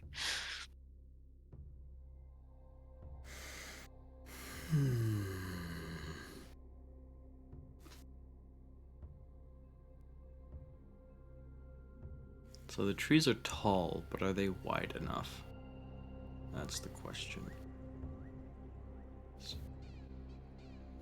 Jungle trees tend to be quite thin. Go ahead and roll percentile for me.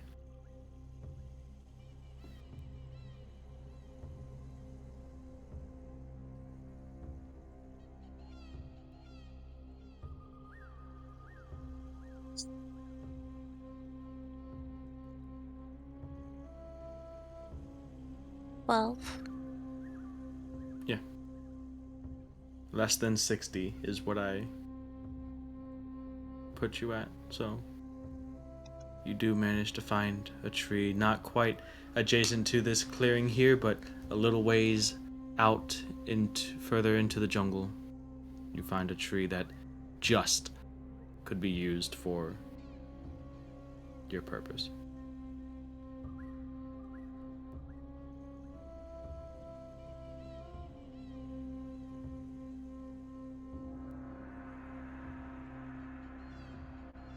we could handle this a little bit differently, potentially.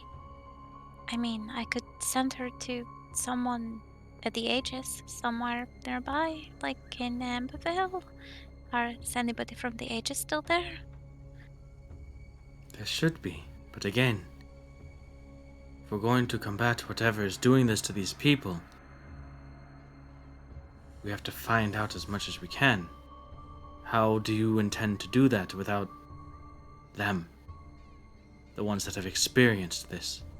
They might not want to help us at the moment, but Well, that is just it. She would definitely be out of the influence and could then be tended to by somebody who has supplies without, if they understand that this is potentially bad, maybe preparations could be made to make sure that others are safe, or that I don't know. It's it's only one. I wouldn't send more than that. For the purpose of gaining information, because once she is well, she could explain or talk about or. how would you get her back? Well, I mean, I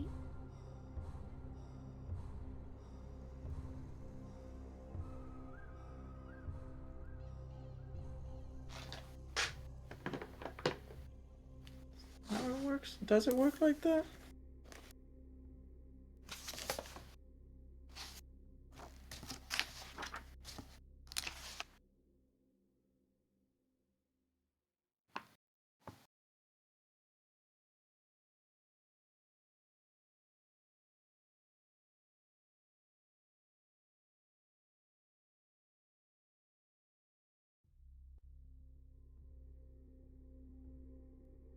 No, transport via plants does not work in the reverse direction like that.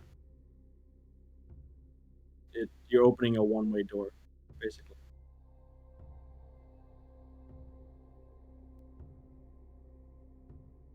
For the duration, any creature can step into the target plant and exit from the destination.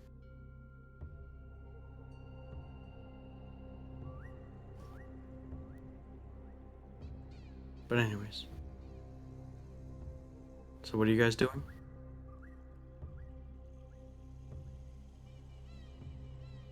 You familiarized yourself with a tree near this conclave here, Elavorn?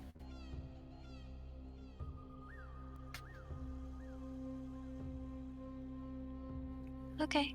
So then I guess I'll just wild shape into a big dinosaur thing. Turkey bird. Quetzalcoatl. Okay.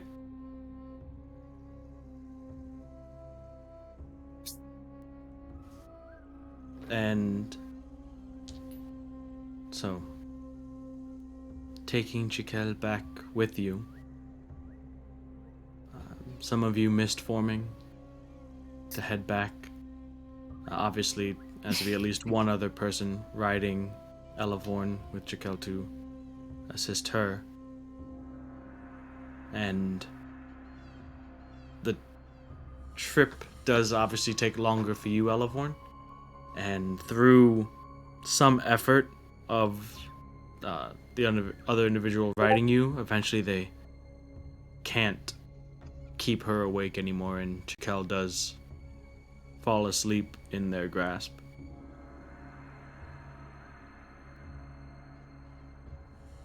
As you travel back,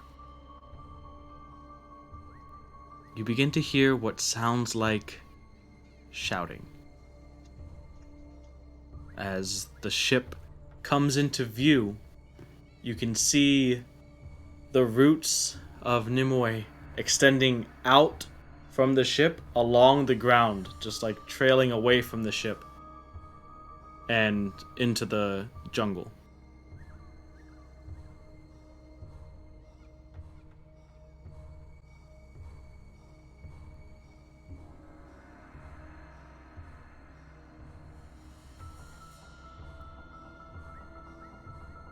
Well, that needs looking into.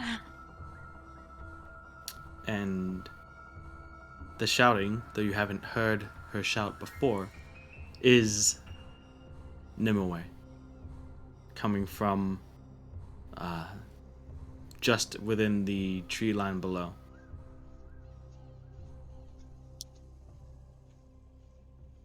As you get closer, you can hear that she is calling for you all.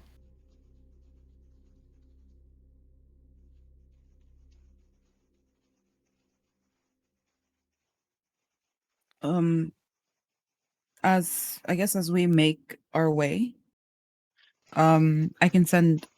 Am I able to send a message, or would it have to be a sending spell from the distance that I have? 120 feet.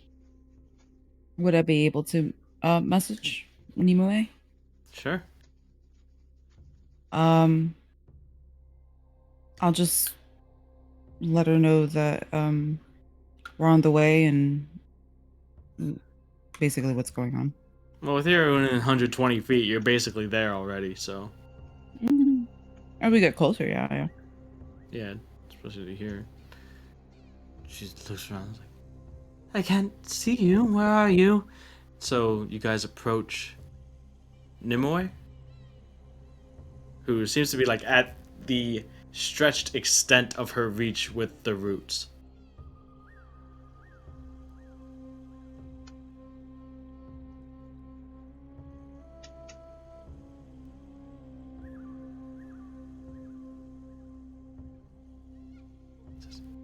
Not sure what is going on, but not long after you left, something happened to the crew. They're behaving strangely.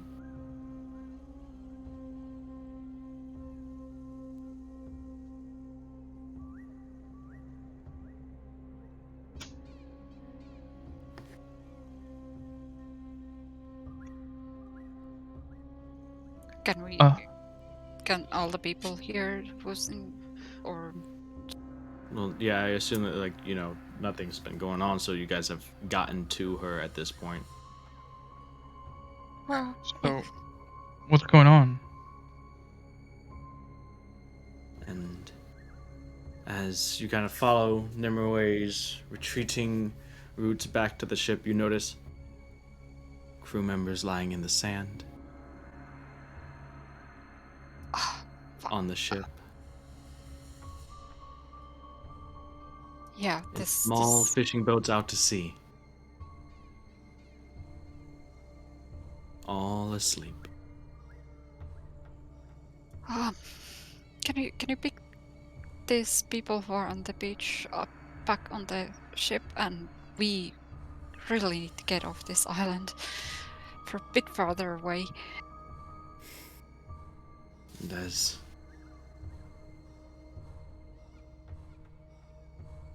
you guys are dealing with that, Elavorn some ways behind you do encounter and see this situation as well. As you cross the threshold of the tree line back towards Nimue and the others, you can see the roots have kind of started retracting from their anchor points and back to those sort of tank treads, and the boat itself is crawling back into the water to get at least some distance from this island. And as you come down with Cele and, let's call it Svenkrid, turning back into your elf form aboard the Nimue,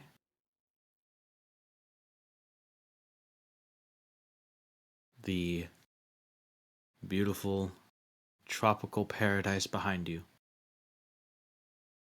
is where we'll pick up next time.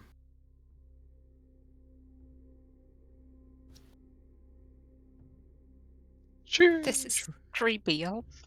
Right in time for Halloween.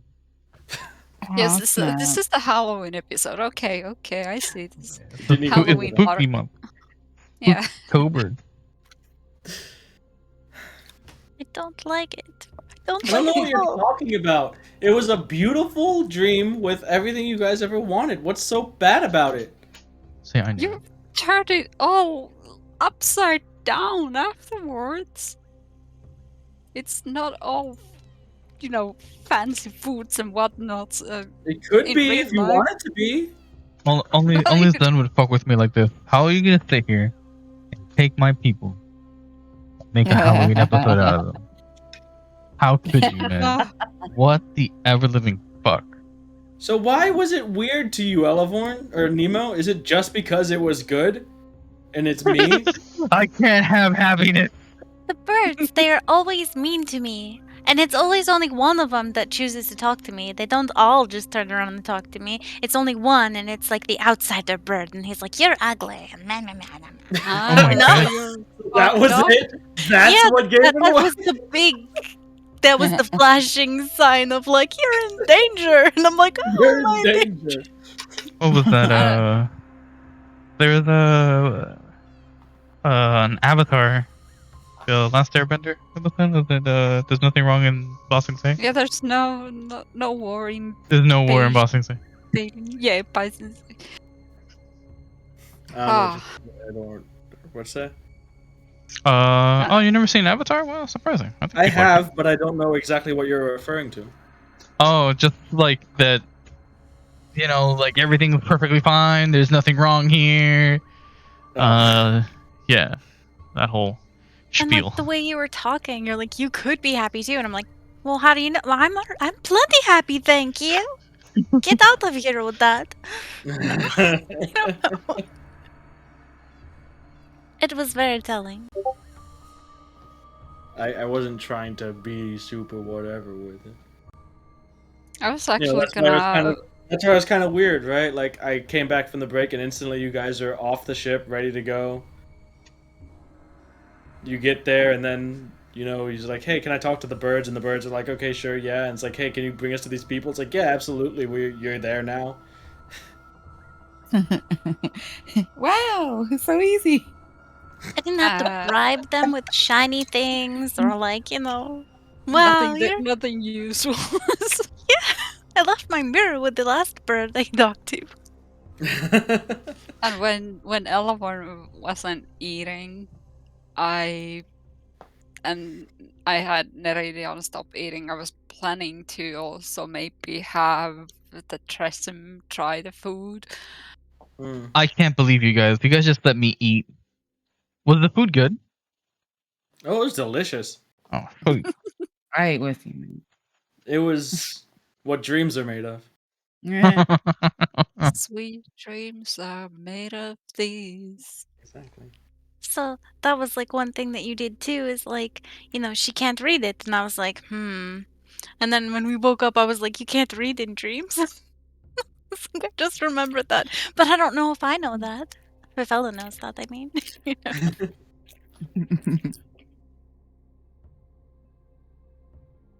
Yeah, that was, I guess, the not so subtlest of hints. Wait, you can't read in You dreams? did say that, you're like, I totally oh, can. I'm looking for something, weird or strange or whatever. And then it's like, okay, so you find something weird or strange. I mean, you can read in dreams, in real life dreams, but it's just a whole nother different thing if you remember anything. Yeah. Or in this case, kind of like you might remember reading it and try to write down stuff, but everything is just jumbled up and stuff like that. But Yeah. you can definitely read in dreams. You can't read in dreams. Yeah, you can. No. Why have actually I? make out letters or something like that. You might be able to. I'm gonna try You now. might open a book in your dream and know that the book says this or whatever, but you can't actually make out those Really? letters. That language center of your brain is shut off when you're dreaming. Holy shit. Well, That's why you also guys don't go and- actually hear or speak in dreams. You basically communicate via some sort of weird telepathy in your dreams. you guys go ahead and go try that and get back to me, because I don't know what the I'm fuck gonna do dreams whatever are. I can to start lucid dreaming, and then that's gonna be our next session. Is whatever weird fucking shit I dream of. Lucid dreaming. No, I don't agree. You don't agree? Why not? But lucid dreaming, it's actually kind of fun. It's gonna drink a whole bottle of well.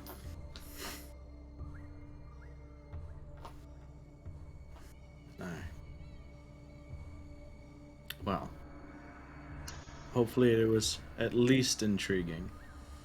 So, guess I'll see you guys next week at 9. Yeah. 9. 9. 9. Good 9. 9. 9. Good night. Good night. night.